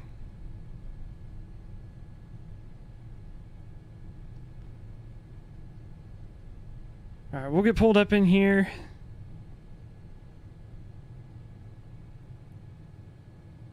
There we go.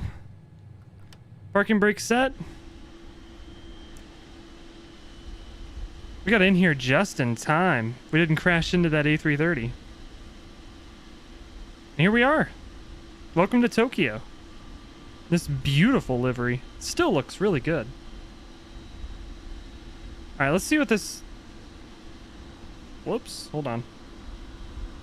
This other plane here is Delta 32, an A330 flying from Tokyo to New York.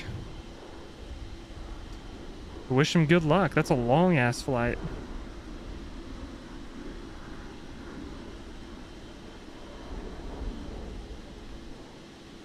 Alright, we will get disconnected from VATSIM here. Then we'll go in here, replay. We can stop the replay.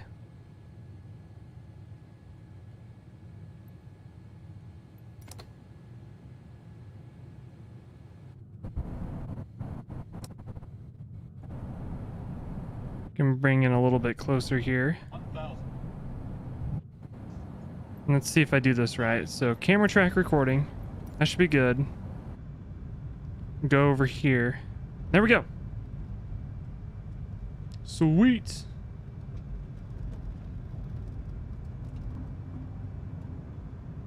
I think the sounds will be a little weird just because FS Realistic probably doesn't know what to do with a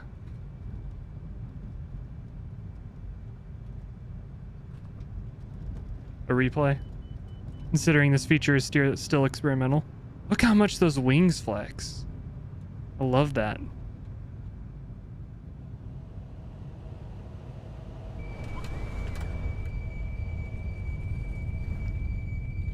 To see me slam on the brakes.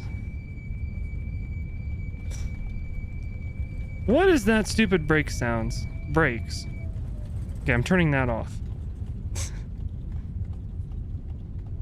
Hate that squealing sound. All right. I'm getting things set up for the next, or searching up for the next flight here. So I can get everything plugged in. Let's see if I can get another angle. I don't know how this works. So if I stop that, get to like here, camera track recording. We can go outside and get a look. There we go. That's sexy flex, right? It's like our little crew. You pretty much don't watch anybody else. Y'all do it as a hobby and you guys enjoy it. Yeah, I mean, and you can tell, like, there's some big streamers I like to watch. Like, recently I've been watching a lot of Captain Canada on YouTube.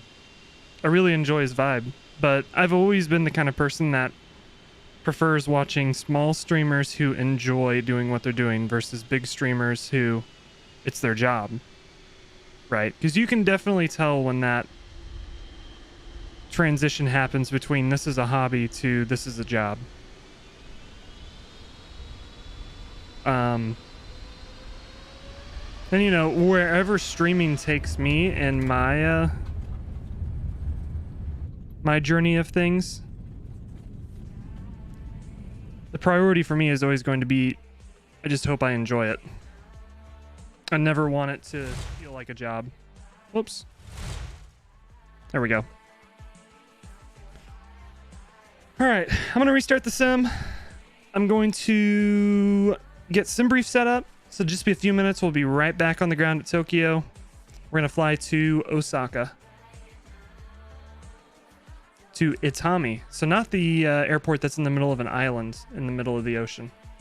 The other one.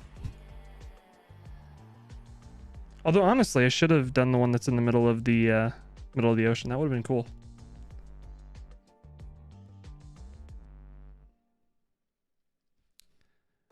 Just waiting for the flight simulator to close so I don't risk freezing my computer.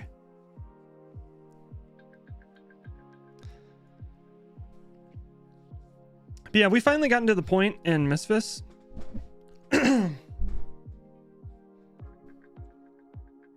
Excuse me. We finally gotten to the point in MSFS where we have variety in terms of the planes we can fly. Because it used to be like, you wanted to fly in MSFS, your options for airliners was the fly-by-wire or the Aerosoft CRJ, and that was it. So we've gotten to a point where working titles, working on all the like the 787, the 747. Very excited about those. And then you got PMDGs bringing their planes out. Say what you will about PMDG, but they make good planes. Might charge a little too much for them, but they make good planes. Did I get an upgrade to my PC? I did. I think the only upgrade I've done since the last time is I'm using a Ryzen 9 7900X now. Upgraded my CPU. I'm still using the 3070. But I wanted to future-proof the CPU a bit.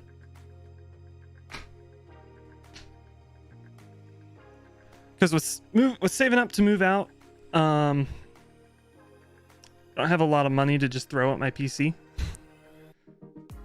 And the Ryzen 7 3700X is great, but it was starting to show its age with flight sims and stuff like that.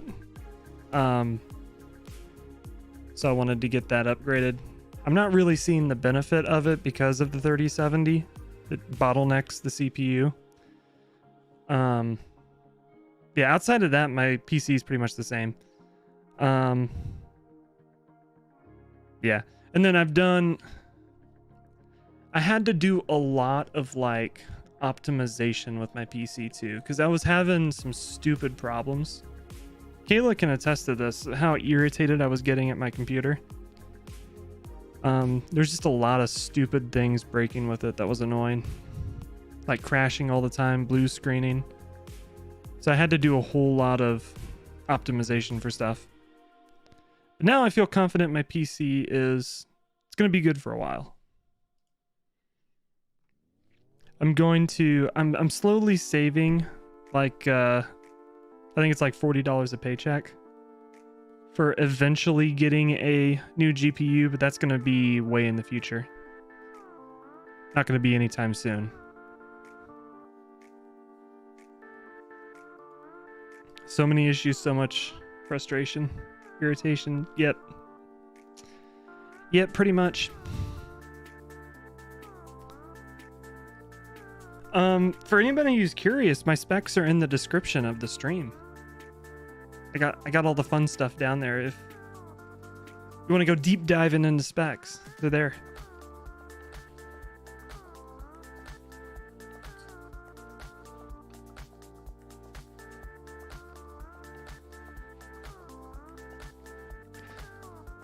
I guess one thing that has changed is I don't have X-Plane installed anymore. Between all the computer problems and upgrading my computer, X-Plane just completely stopped working. I need to get it reinstalled because I want to try out auto ortho. But I don't know where my license key is. And I don't know what email I used to get my license key because I got that in like 2018.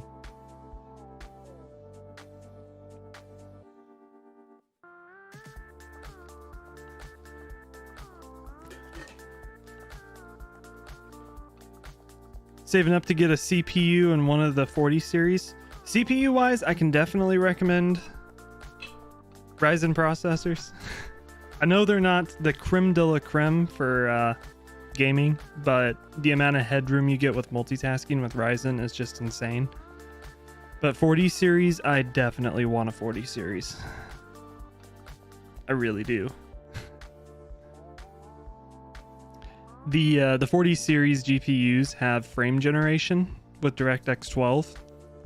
And what frame generation does, I don't know.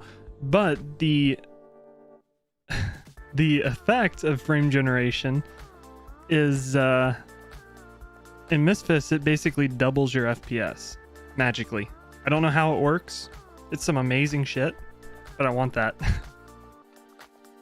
What? Yeah, but I want to get it reinstalled. I need to go through my emails and figure out where my license key is, or see if I can request a new license key from Laminar. Because the auto ortho looks really cool. I know that's what Life and Fire are using now. It sounds really cool too.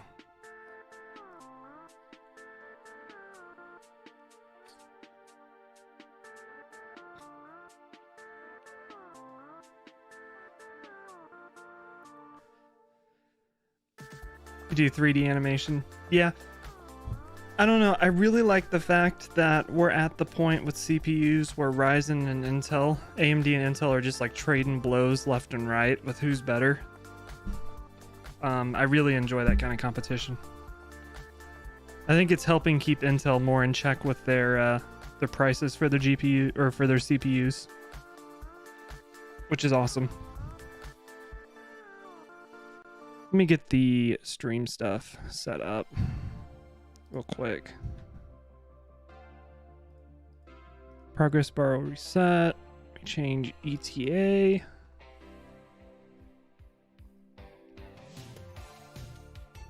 Gonna see if you can join this Saturday? Heck yeah, dude. You should. I'm not 100% sure if I can, but I'm definitely going to try. Like, don't get me wrong. If worst case scenario, I'll fly along and I'll have to mute myself and go do things while we're flying. It'll be like fire and take a 2-hour shower in the middle of the flight. But you should definitely come hang out. It's a good time.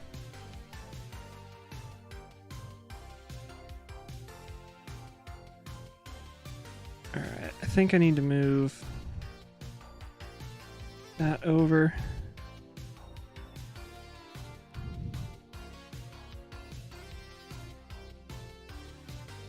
What is going on with this? Why are you all weird? All right, let me get this loaded up real quick. RJTT Tokyo. So this airport here, I'm just gonna load up at a gate kind of where we were. This airport is a handcrafted airport, so it's default scenery, but I did install scenery for Osaka. And the scenery for Osaka looks really good. I looked at it before I started the stream. He's still doing the 4-hour showers? Heck yeah, he is. Are you surprised? Alright, let me get the PDF here. I still can't get over the new sim brief. I don't like the way it looks. A lot of people loving it. I just can't get into it. All right, 32,000 pounds of fuel. So I'll get that loaded. About the same amount of fuel we took last flight. And then we're going to be heavier though. 422,000 pounds takeoff weight. All right, should be good. There, that. We'll get live time. Get this loaded. To be honest now, right? All right, while this is loading in, I'm going to go use the restroom real quick. So I will be back in just a sec. I should have a be right back. Hey, I do. Okay. New SimBrief? Yeah, Navigraph updated the way SimBrief looks. It does look cleaner than it used to, but I'm not used to it. And I can't get the information that I used to get from the thing. I have to open the PDF of the flight plan to get the information I'm looking for.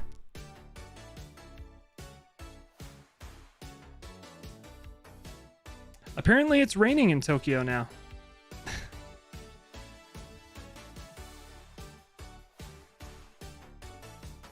The more you know. All right, my controller has decided to stop working again. So I'll get you guys set up with the view here, and then I'll get GSX doing its thing, and then I'll go use the restroom real quick. I'll be back. Request boarding. All Nippon. All right, give me just a few minutes. I'll be right back.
All right.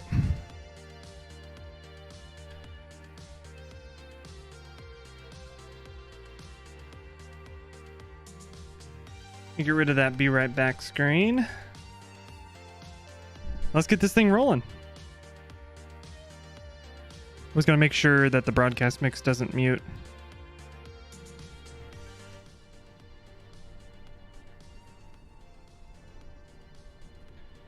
All right, so yeah, it's magically raining in Tokyo now. So we'll have rain on departure, which should not be an issue. I'm going to get this thing set up as quick as I can. Try not to waste any time here. Get emergency lights on, get our nav logo lights on, tell the passengers to sit the hell down. When will I be able to unlock memberships? It'll be at 1,000 subscribers. To get partnership, so they actually, okay, so YouTube is kind of weird. They just changed the way everything works with like it's geared towards streamers. They're going after Twitch. So at 500 subscribers and 2,000 watch hours, I get I'll be able to turn on super chats. I forget what else I can do. But memberships, like the full membership, I have to become a partner. And I can become a partner at 1,000 subscribers and 4,000 watch hours. Or 10 million shorts views, but I'm not going for the shorts. I feel like it's really hard to make flight sim shorts. So that's not really something I'm chasing. It's a nice far distant goal to have, but I'm not really like, I don't know, it's not a make or break thing for me if I never hit partnership, right? So we're taking off runway 04. Interesting. Let me look at the airport here. It could be kind of fun, actually. Okay, we'll do it. Runway 04. I'll show you guys the charts and everything here in just a minute. Just want to get flight plan plugged in. The most boring part of a flight sim stream, I know. Typing things into the computer.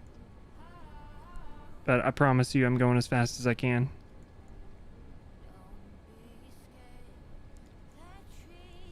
It's home.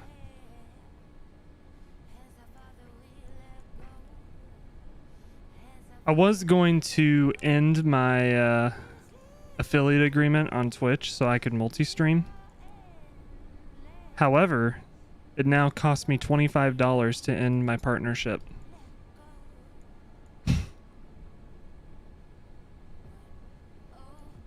If you end your affiliate agreement with Twitch, it costs $25.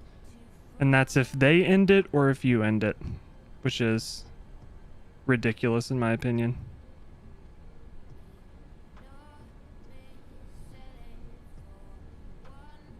Is this Acoma E? Is that? Hold on one second. Unload, import flight, import from SimBrief. Boom. Okay, that's the arrival. Perfect. Activate, execute, departure. Runway 04. Taking the Laxus 3. No transition. Execute that. And then in this beta of this 787, I go ahead and put in the arrival on the ground, or else I haven't been able to figure out how to put in an arrival and get a top of descent. So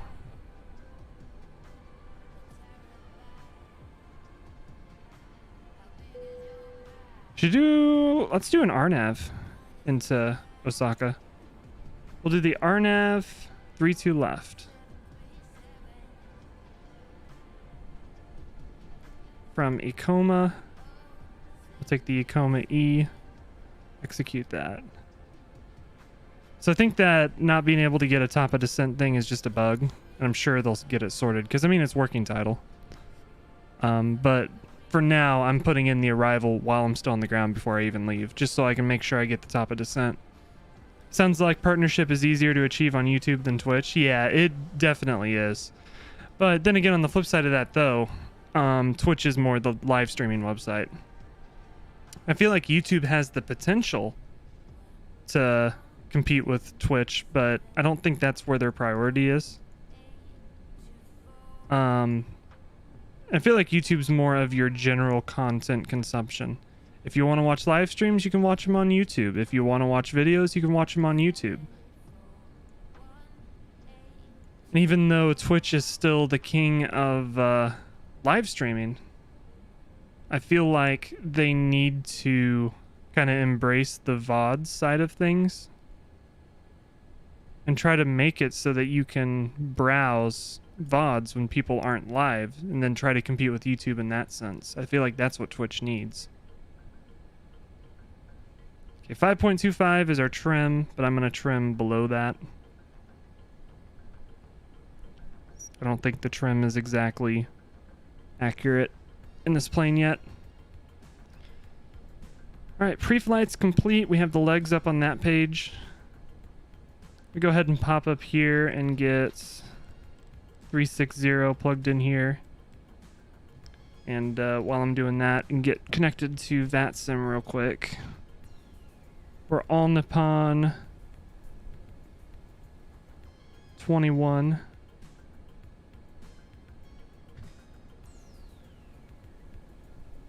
I want to make sure I actually know the call sign. It's all Nippon. Okay.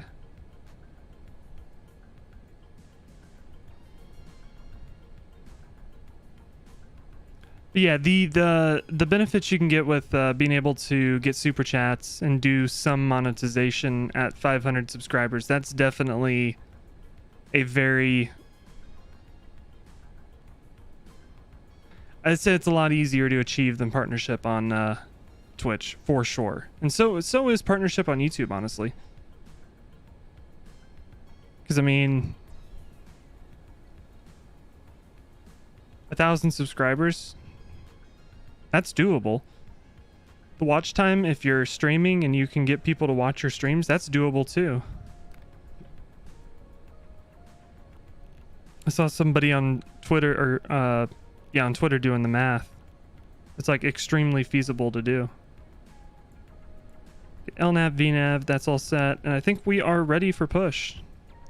So we're gonna go nose to the right, tail to the left with pushback. Before I do the pushback, though, I need to start the APU. Don't want to make that mistake. And get the beacon on as well.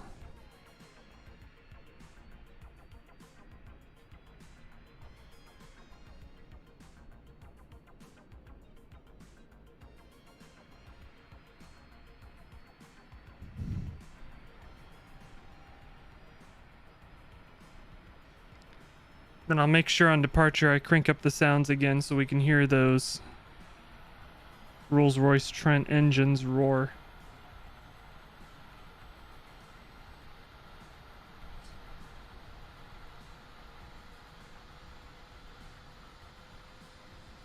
Where do I have the GEs installed? I don't know. I have a sound pack for one of them.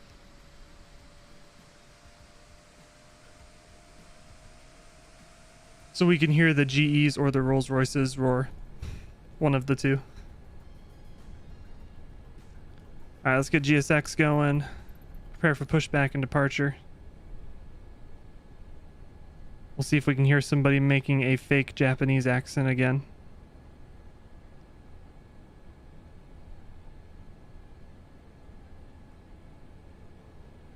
I get the weather information here. QNH is still 1011. So that should be good there.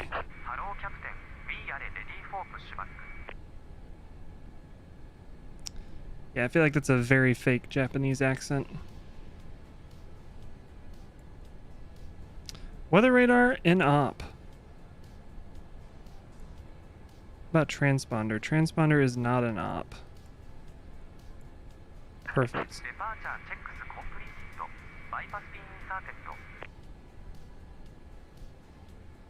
Okay, sweet.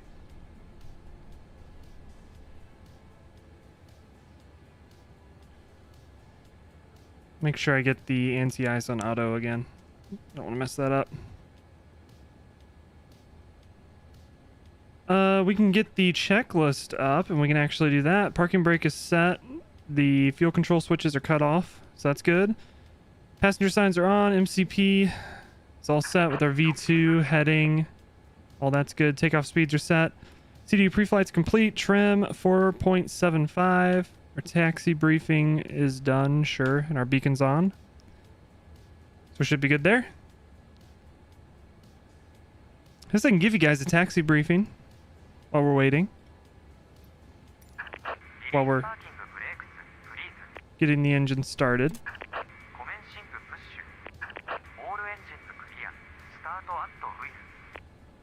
Alright. Start engine number 2.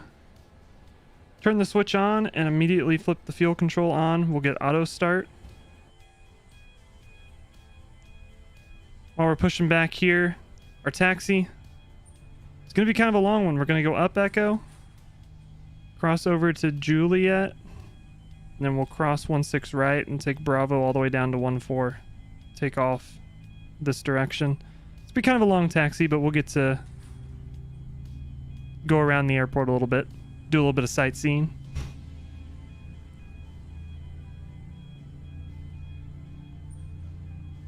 We have no ATC on, so we don't need to worry about that.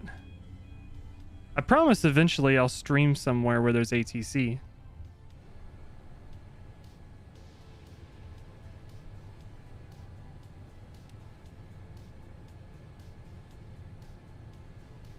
Alright, we're waiting for available to show up here. I think that's what it says. Running. Running is good. We'll go ahead and start engine number 1.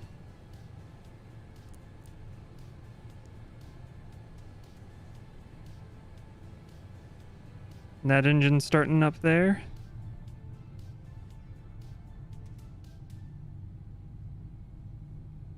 I love it.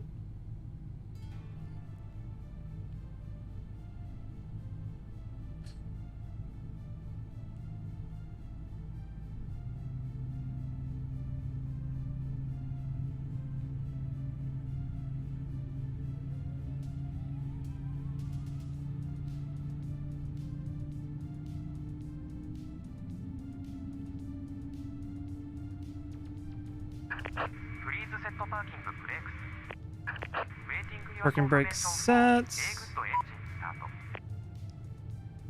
Have a good engine start. We're good. You can disconnect. Still starting, but we should be good. Make sure FS. That's sim market. FS realistic is not on. Sweet. FS realistic connected. Brakes are off. Thank goodness. Awesome. Don't have to listen to the squealing brakes. Alright, we're started. We'll get the auto brake armed. Come up here, get the APU off. Should be good there. We'll go ahead and set flaps 5. That should be good. Alright, so the anti-ice is good. Recall. It's checked and good. Auto brakes RTO. Flight controls are good. Ground equipment's clear, and the APU's off. Then we'll do our before takeoff. Flaps are set to flaps 5, so we should be good there. Awesome. So now we'll do an ICAS switch. So we have our engine stuff over here. We get the big map over here. This plane does have the map in the nav display, but it's not like a full quality Navigraph taxiing map. It should be good enough to get us where we're going. Alright. Good to go. Release the parking brakes. We'll get rolling.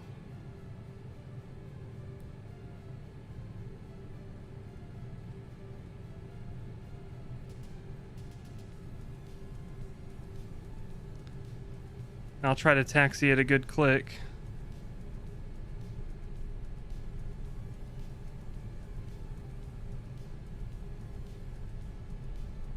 So we're not sitting here forever on the ground.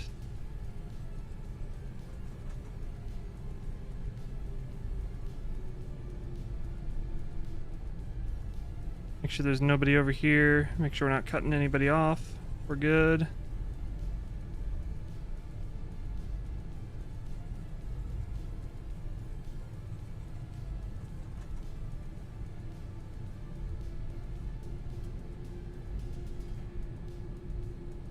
Looks like we'll be taking off over the city, which will be kind of cool.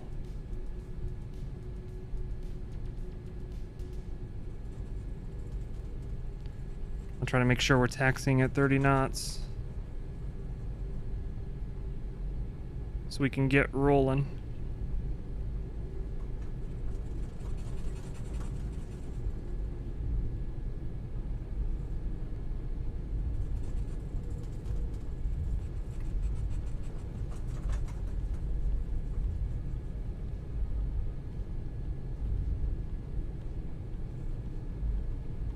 You guys remember in P3D with the Majestic Dash 8, the way you turned it was using the ailerons to turn? Do you guys remember that? I always hated that.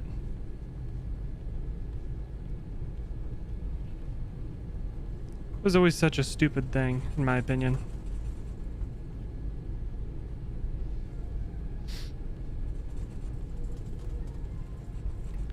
Every once in a while, I'll go back and watch YouTube videos of people flying in P3D. I'm like, how did we do that? The old FSX or P3D videos.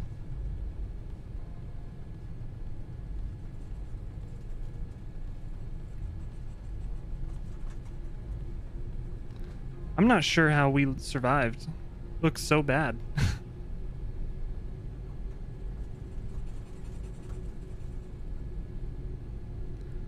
Like even big streamers who are able to pour thousands of dollars into the simulator to make it look good, it still doesn't look good.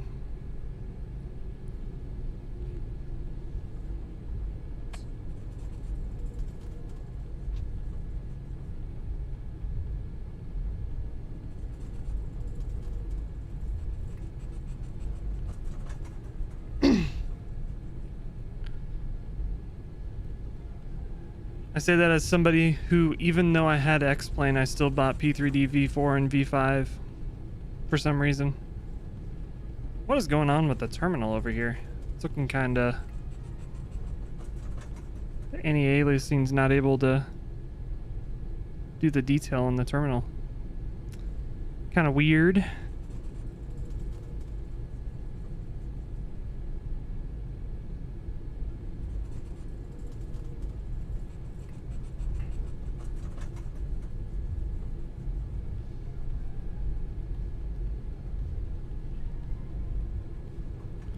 Alright, so we're going to be crossing this runway here. Let's do a quick check, make sure nobody's coming over that way. We don't see anybody landing over here, so we'll just make sure we don't hang out in the middle of the runway. Make sure we'll go ahead and get across.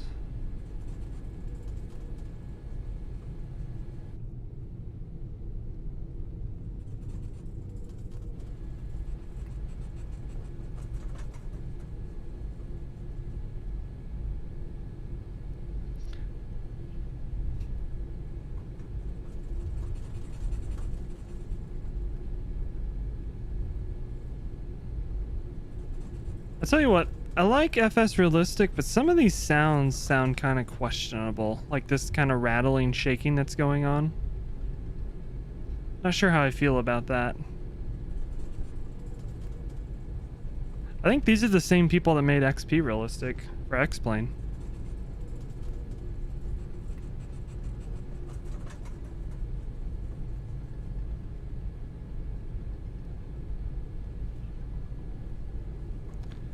At least I believe they are.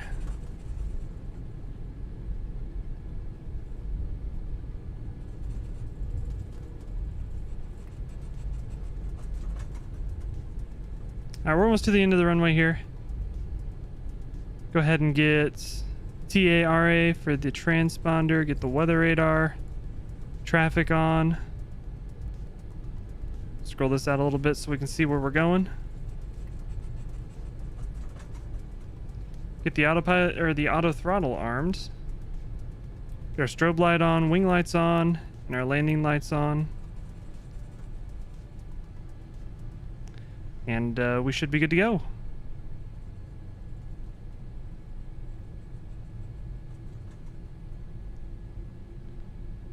So we'll get lined up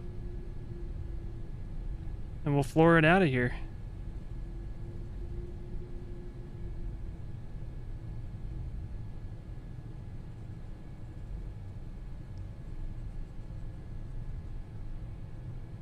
Line up at the runway, we'll hit about 40%.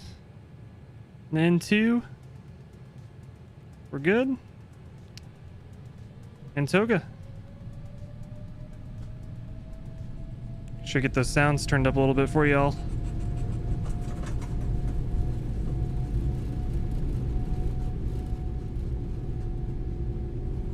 There we go. There's 80 knots.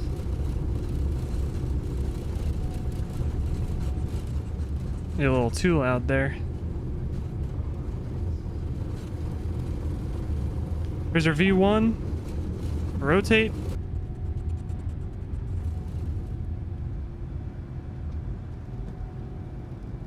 Got a positive rate. Bring the gear up.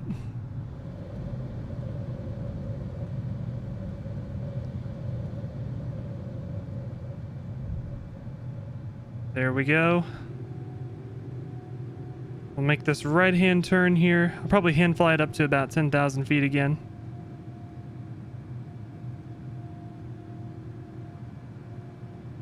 We're into our acceleration already.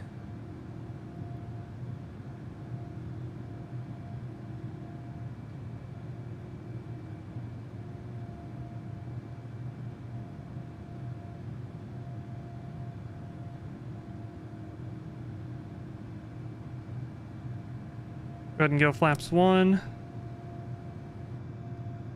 Got over there. There's Tokyo back there. Right there behind us. Looking really beautiful. I like it.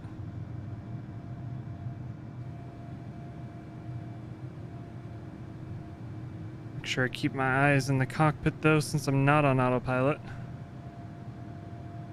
Go flaps up.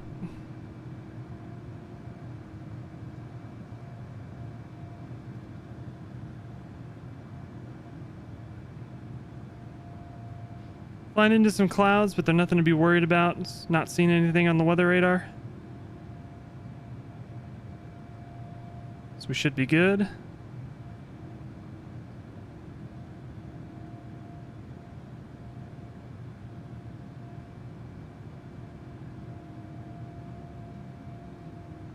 Make sure to keep our climb up.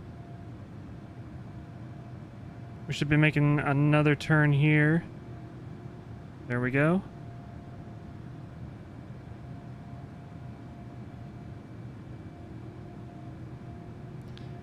Into the clouds.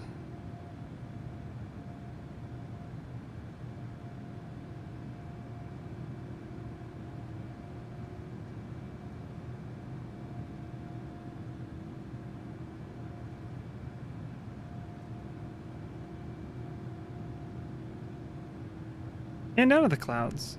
Bada bing, bada boom.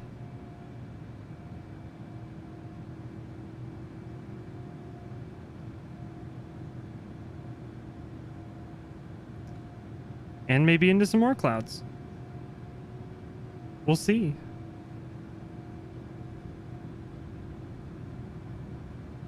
Looks like we might just skim right into the top of these. There's 10,000. Hit autopilot on. We'll go ahead and clean up the airplane, turn the landing lights off, our nose lights, our wing lights, logo lights. We're good there. We will bing the cabin. Let them know we're passing 10,000 feet. We should be very well on our way. Not much to see out the wing view yet.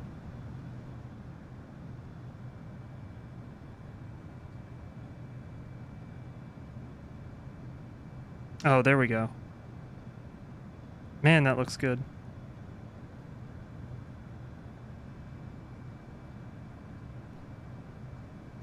With the flexing wing. I love it. Just skimming through the clouds. This is where Microsoft Flight Simulator, it excels.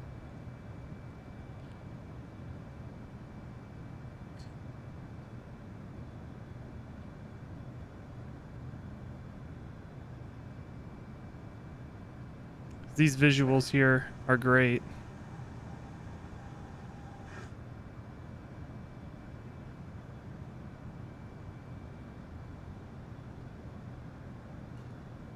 You see the city down there, Tokyo.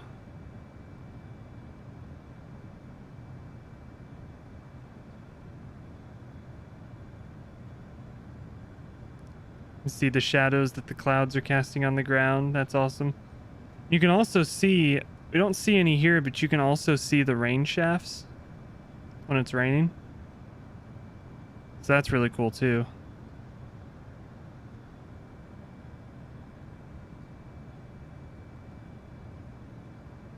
tall building there.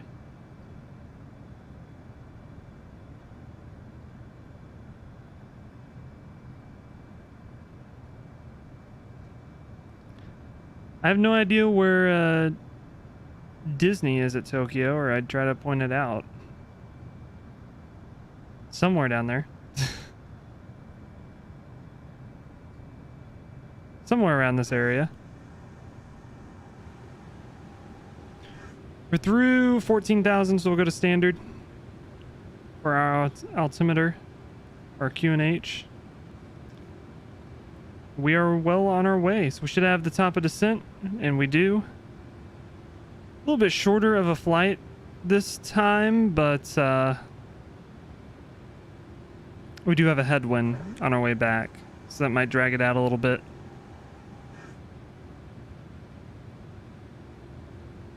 But either way, we'll be all right. We'll make it.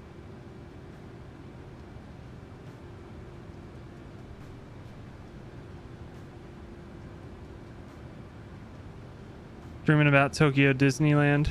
It's somewhere over there. Somewhere over here. I can guarantee that.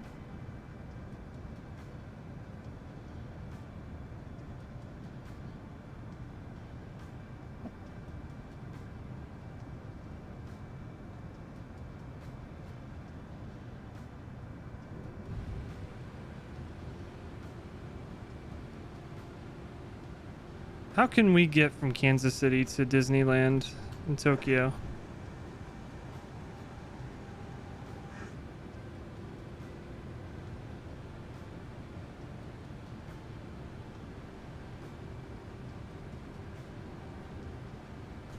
Tokyo, Japan.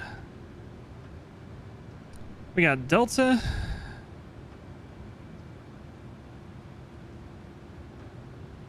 I think Delta's the play. Or United. And All Nippon. That's 2 stops though. San Francisco and Honolulu. Although honestly, I would not be opposed to a layover in Honolulu, Hawaii. Never been to Hawaii. How long is this layover? 3-hour layover?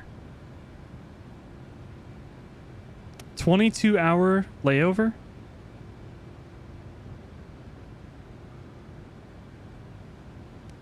Okay.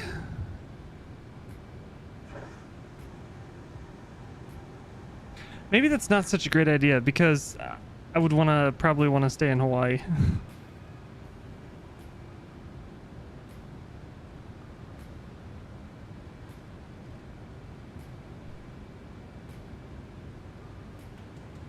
$1,800 round trip.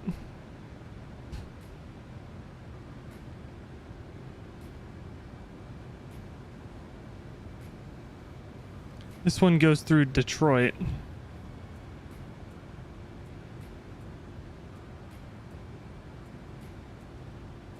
$22-hour layover? Yeah. Be just enough to get a taste of Hawaii. The cheapest is Delta. But fuck Delta. I don't like Delta.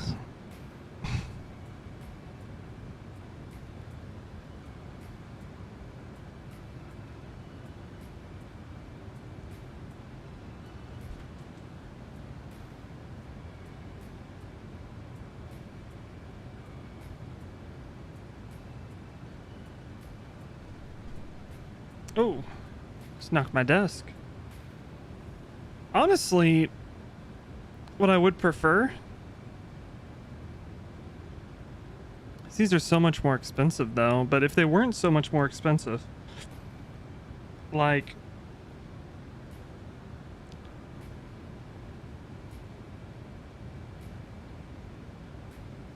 I don't know, a layover in Dallas. Need a less fun layover stop, or we'd want to stay. There's Detroit. 2-hour layover in Detroit.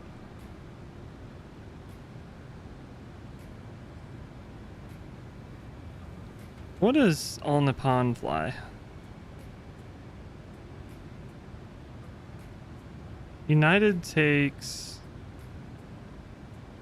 787. Ooh. Wait, what did I just pick? Okay, whatever I picked, fine. Wait, hold on.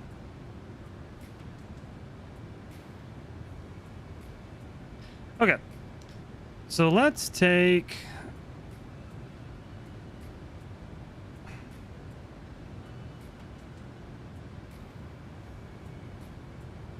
fuck it, Delta. What's the worst that can happen?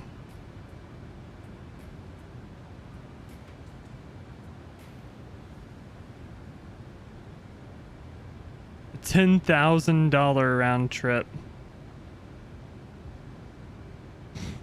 Nice.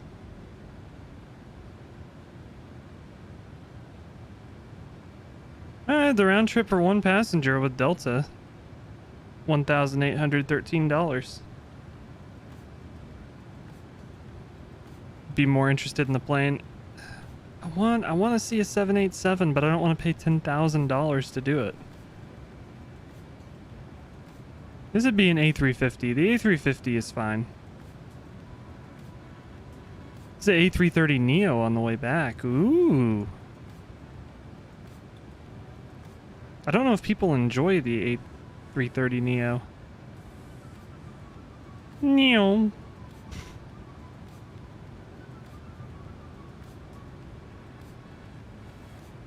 Oh, I'm looking at flights. I don't even have a passport. Ain't happening for me.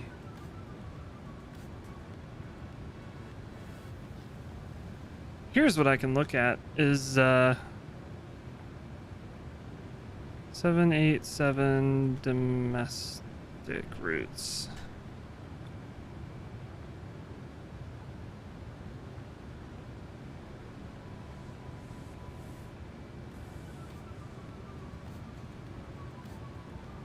You can fly Dreamliners, 787 and 777s domestically with American.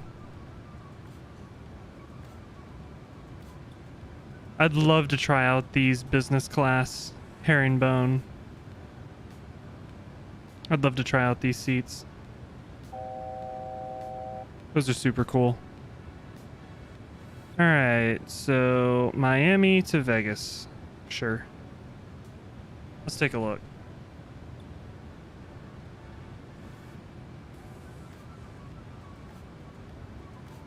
Zero desire to go to Vegas.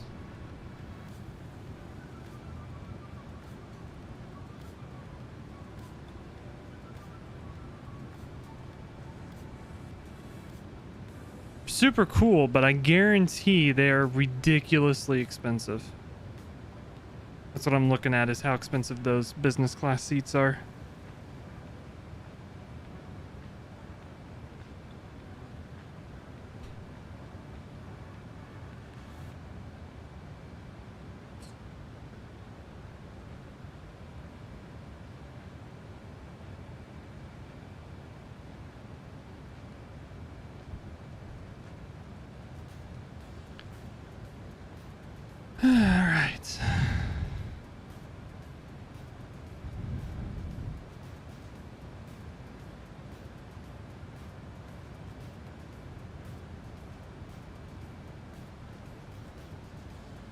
Travels all over and they don't put really fancy planes.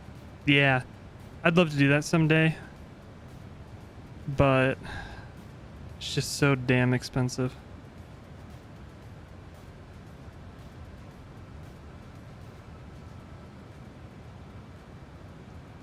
Do they still fly? I wonder if they still do Dallas to Chicago with a 777.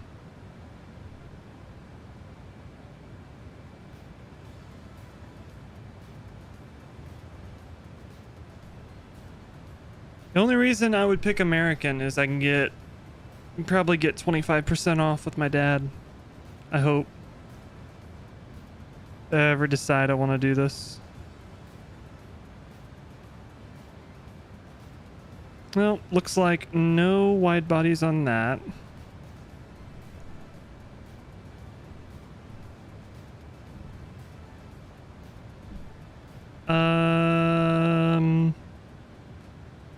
Let's do DFW to Honolulu.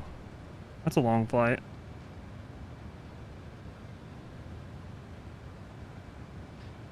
Take a quick trip to Hawaii. 787 business class, $5,000 round trip. It's those fancy seats, $5,000 seats. They get paid to do it. Hell, any airline out there wants to pay me to fly on their planes. I will not complain.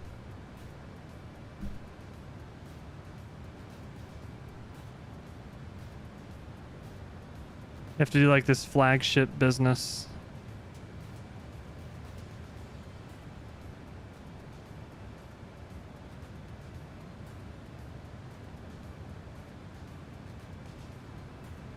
To get those seats.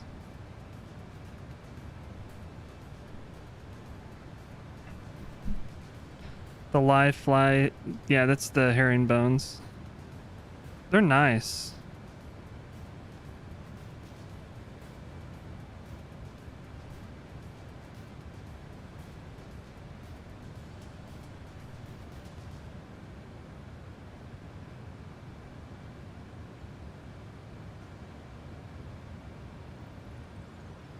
I don't know who this person is.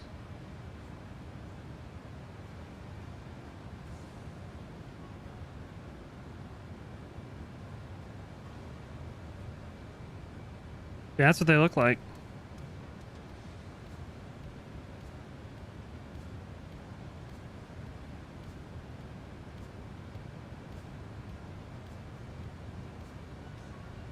I really want to try JetBlue Mint. I think it's New York to Los Angeles. I used to go to Europe now. But there, it's JetBlue's business class. It's not a very good video of it. What about you? Are you actually going to show it off a bit?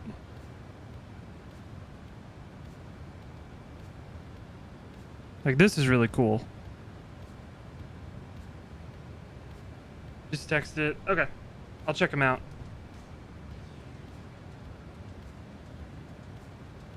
Do I get to keep the pillow? I don't think it's a pillow. I think it's a blanket.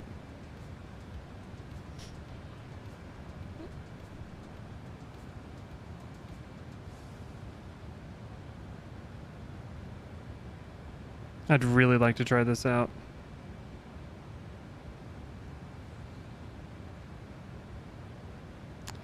What did you fly? What was your route? Who knows? JetBlue.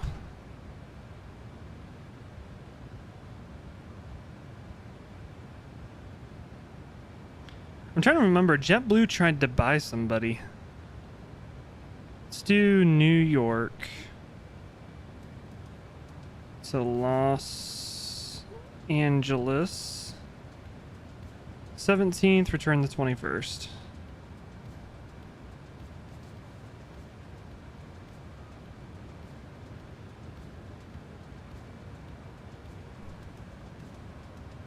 Vicky, how's it going? Welcome to the stream. We're dreaming about business class. We're dreaming about flying on business class. And $9,000. I'd so love to try JetBlue Mint.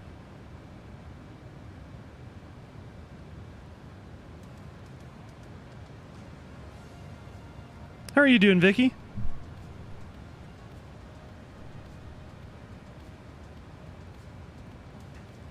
We're coming up on our top of descent. I'm going to go ahead and tune a lower altitude so it'll start descending at top of descent. And then we're going to pull up the charts here and see what we're doing.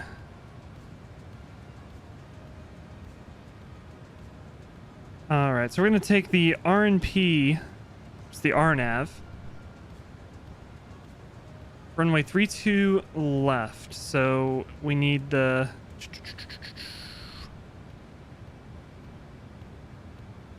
I don't know, our intercept altitude 3,000, so we're going to go ahead and tune 3,000 into our altitude.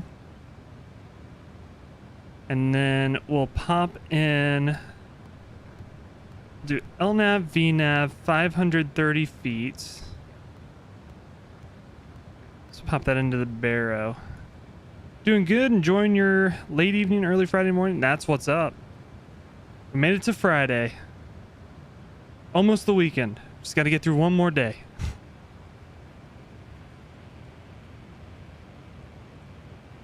What did I say? 530? Yeah, 500. Yeah, 530 feet. Whoa. That's, good lord. These scroll zones are so sensitive.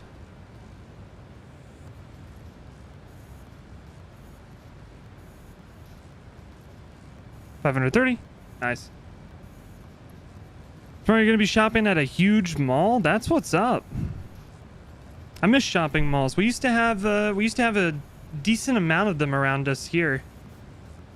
But the two closest to me closed down years ago, and there's still a few, but they're quite a drive to get to. But I love malls. How am I? I'm doing good. Super tired. As soon as the stream ends, I'm gonna go slam my head into my pillow and fall asleep. If you liked and subscribed, I appreciate it. Welcome to the Toka Troop. I really do appreciate it. There it is. There's the notification. Had me worried there for a second that it wasn't gonna pop up. I'm still, this is my second stream on YouTube, so I'm still figuring everything out on this front of things. I appreciate it. Thanks for the sub. Thanks for the like. No, I'm doing good. I'm just super tired. I was talking earlier. I think I'm going to try to start cutting out caffeine in my diet because I think that's the root of a lot of my not being able to fall asleep and then not getting good sleep when I do sleep.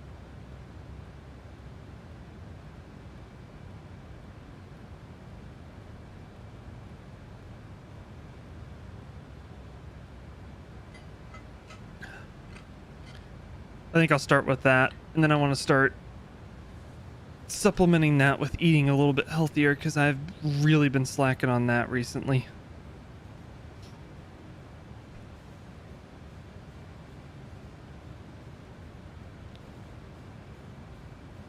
And then I also learned today, this is something I didn't know, my workplace will reimburse me. So, okay, so this used to be the case last year, but then they took it out of the employee handbook. But I guess they took it out of the employee handbook to put it somewhere else. They did, I did confirm, my workplace will reimburse me if I get a gym membership. I just have to go a certain number of times in a year. And then they'll pay me to go to the gym. Living my second stream, doing great. Hey, I appreciate it. I appreciate it.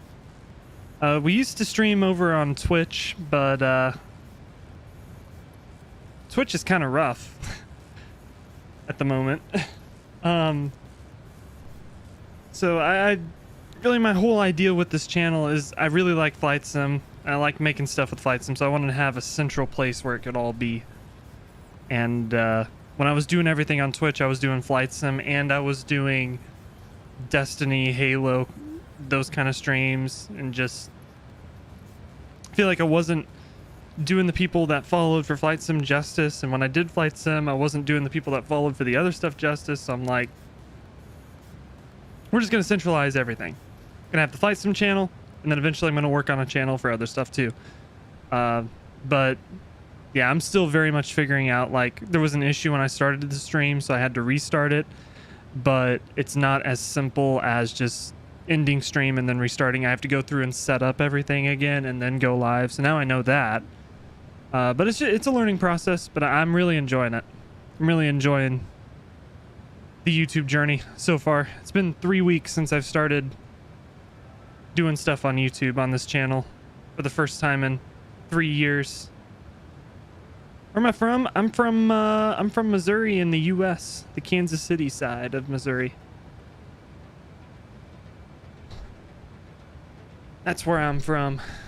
We got lots of corn, lots of fields, lots of soybeans.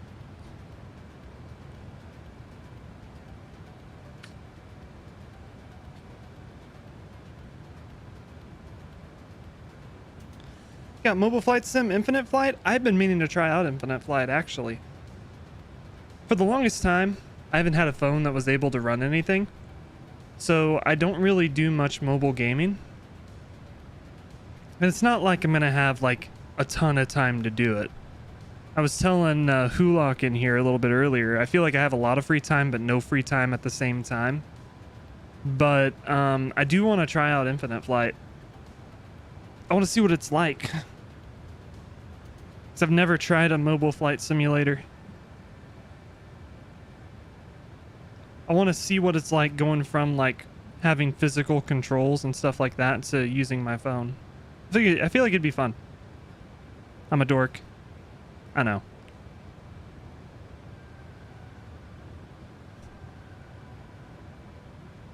You can call me a dork all you want, but you still chose to go out with me. You're from California? Nice.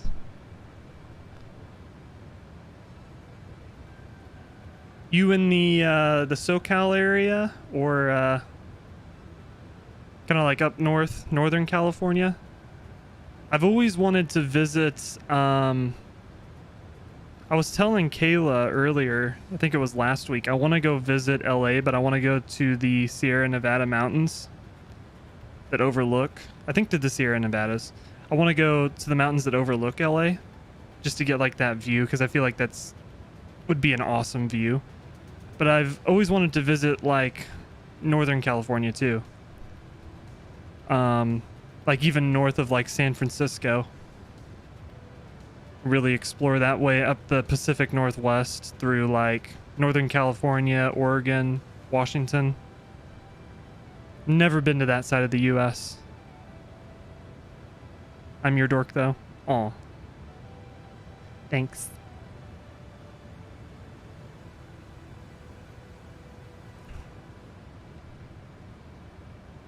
I've done, the furthest west I've gone is Kansas. I've never seen the mountains. I've never seen the desert.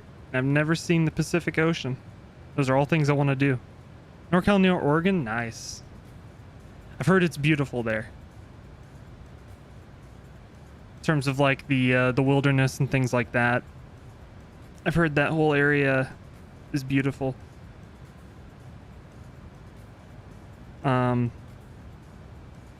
Of course, that's coming from somebody who's never been there and doesn't live there too. So, like, we've had family come to Kansas City where I'm at, and they'll say like, "Oh, Kansas City, it's like the best place I've ever been," and I'm like, "What are you talking about?" Because I live here. This is all I've ever known. But I've done lots of traveling. We've been to Florida a couple times. I've been to Dallas a couple times. I've seen the Appalachian Mountains. Been to New York. So I've seen the East Coast, but I've never gotten to see the West Coast. I really love to sometime. It's definitely on the list of goals. Went to Maryland for a winter camp? Nice. Was it cold? Probably a silly question. And the closest to Maryland I've ever gotten is Washington, D.C., but I was so young I don't really remember the trip. We went to... It was my dad and I. We took a weekend trip to Washington, D.C. We went to the Smithsonian. We were going to go up in the Washington Monument, but the line was too long. We saw the White House, but I don't really remember a whole lot about it.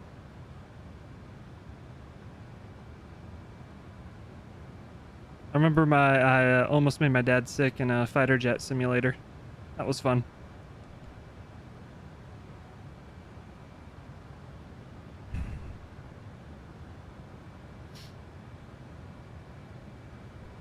Only seen Cali out west. I would love, it'd be so ridiculously expensive and time consuming, but I'd love to road trip to California, like drive to California. That would just be such a struggle. All right, we're coming up on transition altitude here, 14,000. We'll check our QNH is 1011. So we got that put in there. We can also start setting up our V speeds for landing. So if we go, if we go to initRef, we'll look at our prog page over here. We're going to have 23.6 thousand pounds of fuel. We have 24,000 right now, so we need to subtract 0.4 off of this, which will bring us to 412.3 for our gross weight. Then we're going to use flaps 30, which will give us a 149 VREF, or VREF. So our V approach will be 154. So that should be good. Then we're doing the RNAV, so I got to remember, when we get closer to the ground, I got to reset the altitude to 100 feet.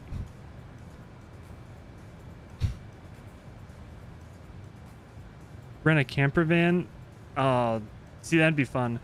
But in terms of like staying places, I don't want to stay in like the big places. I'd like to go, you know, off the beaten path. Of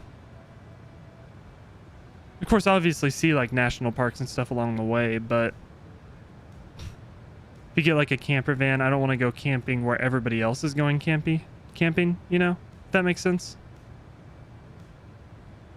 Go somewhere where game and wildlife can't see me fishing illegally, because I'm not about to buy a fishing license in every single damn state we go to. That'd be so ridiculously expensive. It was cold, rainy, sometimes snowy. Icy lake, would you enjoyed it?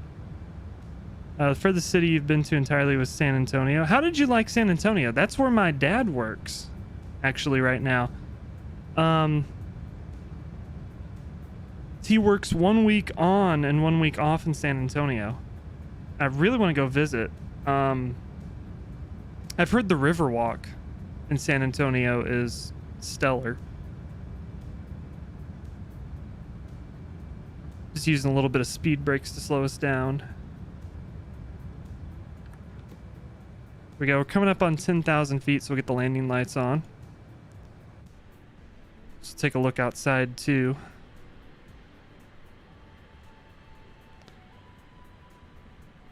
Talked about how much I love this livery, and then I haven't shown the livery very much.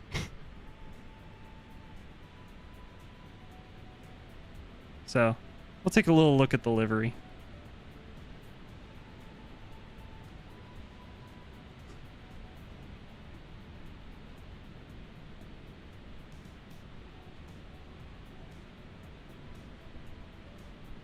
$1,000%, let's do it. All right. I'll start a savings goal for that next. We'll start with like $5 a month. Got a lot of other things I need to save for first.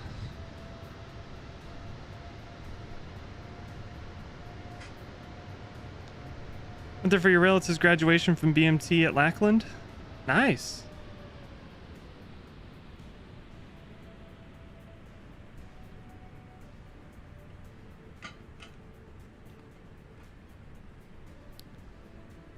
So Lackland, so that would be Air Force, right? Or is Air Force is in Colorado, I think, isn't it? Hell, I don't know. It's me pretending I know things. I don't know. I have no idea. I know the Air Force Academy is in Colorado.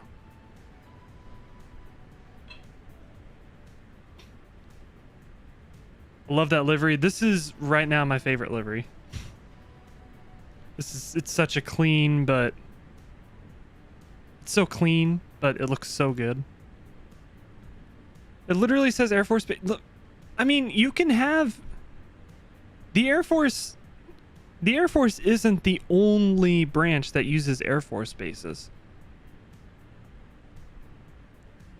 Like, I mean, well, okay, maybe mainly the Air Force is who uses Air Force bases, but I mean, it'd be a whole military thing, I would think. I don't know. I don't know how the military works. It's really big.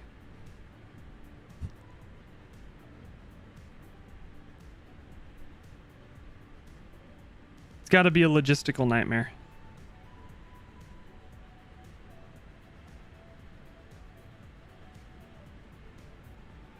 All right, let's jump back inside.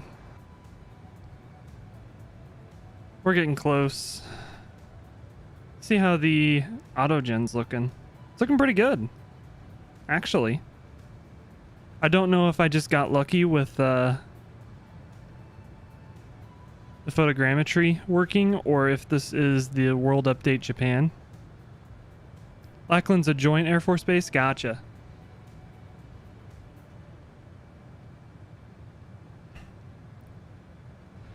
So yeah, I've heard of Lackland a lot.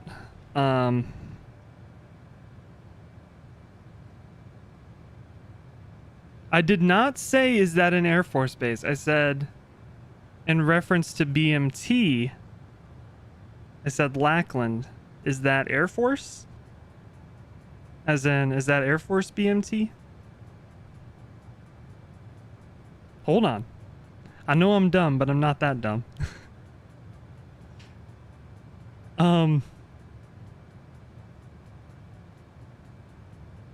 was I saying? Oh, I've heard of Lackland a lot. Uh-oh.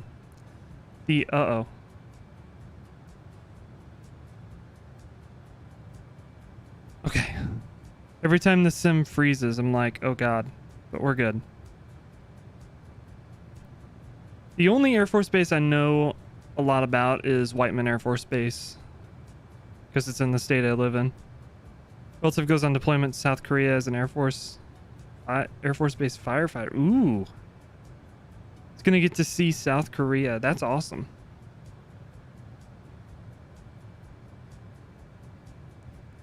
Well, wish them luck.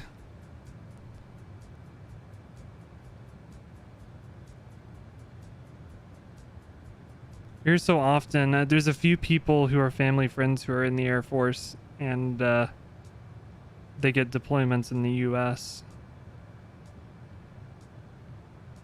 But if I were to ever join the Air Force, if I were to ever join the military, the Air Force is what I would do.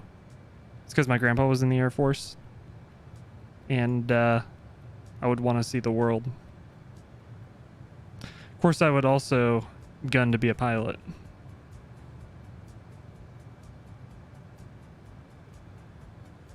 It's not a very likely thing, but that's what I would try to do. Alright, so we got this other plane. I don't know what they're doing. So let me double check and see. They're going to Osaka too. So we're ahead of them. Let me jump down to menu, VHF. We need to put in... Shoot. 122.800.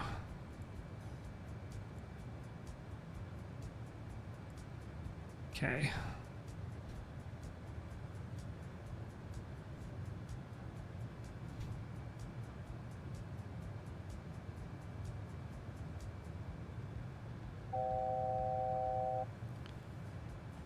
Osaka traffic, All Nippon, 21 heavies on a 10-mile final, runway 32 left. Osaka traffic. Alright, I'm gonna start slowing down. I'm gonna pop out the speed brakes.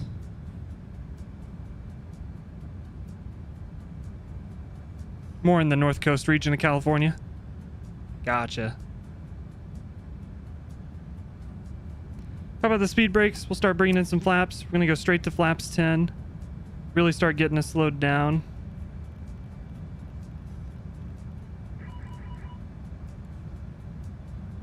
So I was talking about I need to reset the MCP altitude. Forgot to do it. Get 154 in.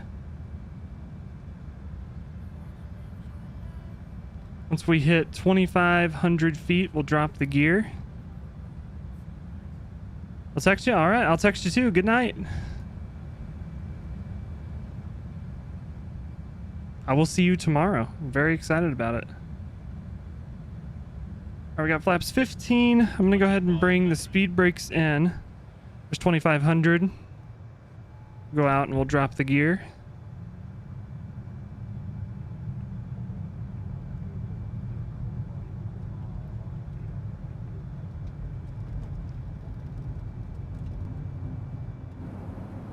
There's that.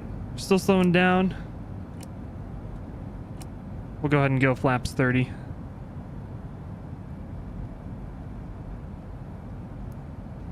Get our nose light on.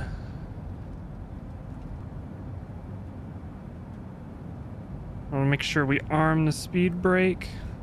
There we go. And I think I forgot to turn the replay on, but we'll... I did forget the replay. Dang it. That's all right.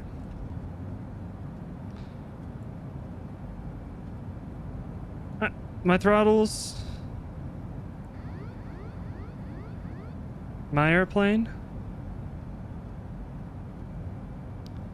We'll fly it in and land it. So right now, since we're on an RNAV, I'm gonna watch the flight director so we get a little bit closer, just because the PAPI visibility of the PAPI lights in MSFS kind of hard to see from a distance.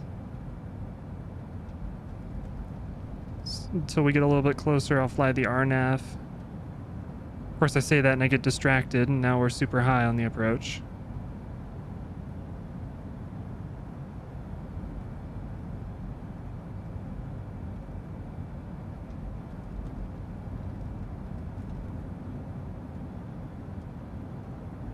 Now we're really high on the approach.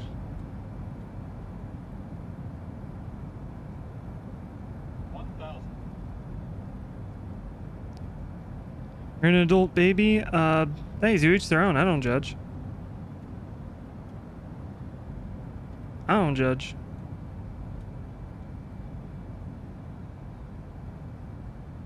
There we go. We're back on the vertical profile. 500 minimum.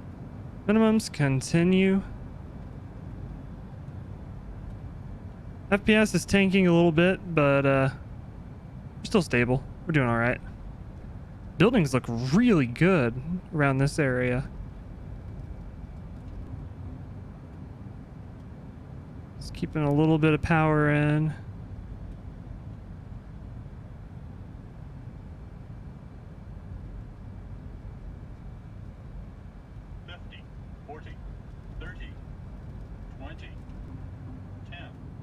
Oh. Ooh, that was a little bit of a hard landing. I'm gonna hold F2 for reverse thrust because my reversers on my Honeycomb aren't working.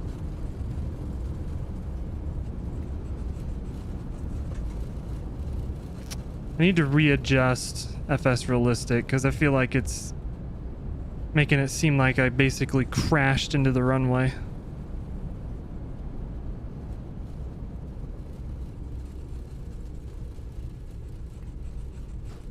There we are. Made it to Osaka. Welcome to Japan again.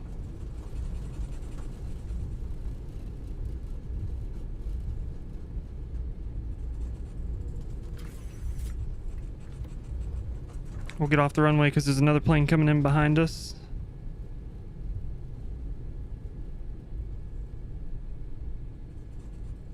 Osaka traffic, all Nippon 21 heavy is clear of runway 32 left. Osaka traffic.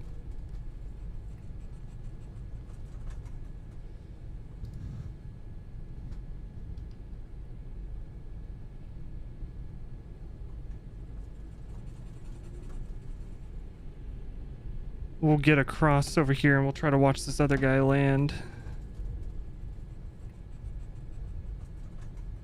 if we can.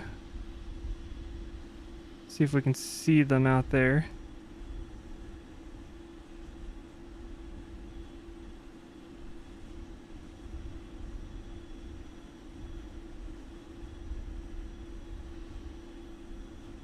They shouldn't be that far out.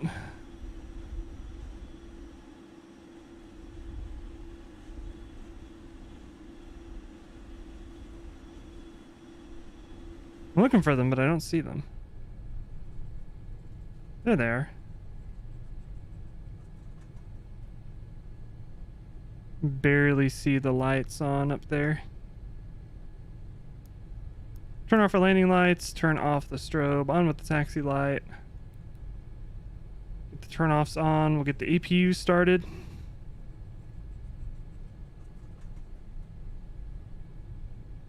I'm just going to taxi to a random gate up here and park up. Not too worried about not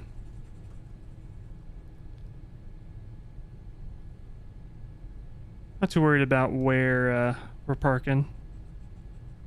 There they are. Looks like they're in a prop liner. Shown as a GA airplane. It might be in a Dash 8 or something.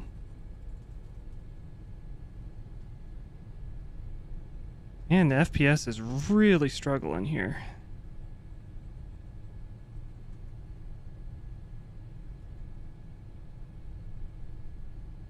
I forgot to turn off my TCAS. I'm probably giving them traffic alerts. My bad.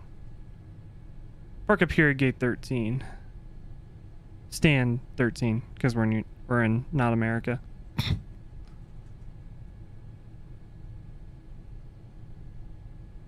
Alright, we'll see if this thing works.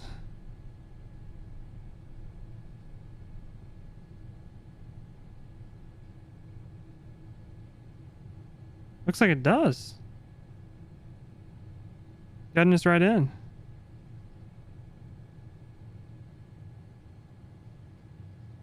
Here we go.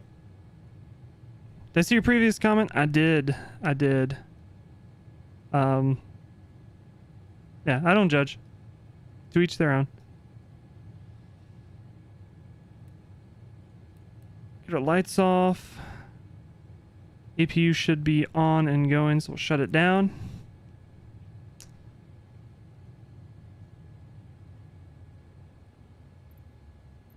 We'll request deboarding.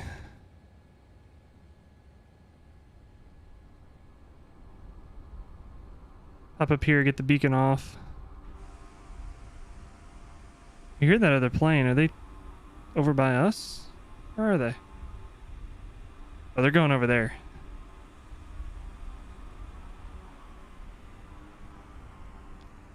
Well, either way, there we have it. Welcome to Osaka in Japan.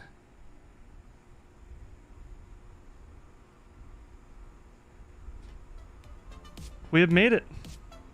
Did a great landing? Hey, thanks. Thank you. I tried. Got a little hairy towards the end there, but I'd say overall we did all right.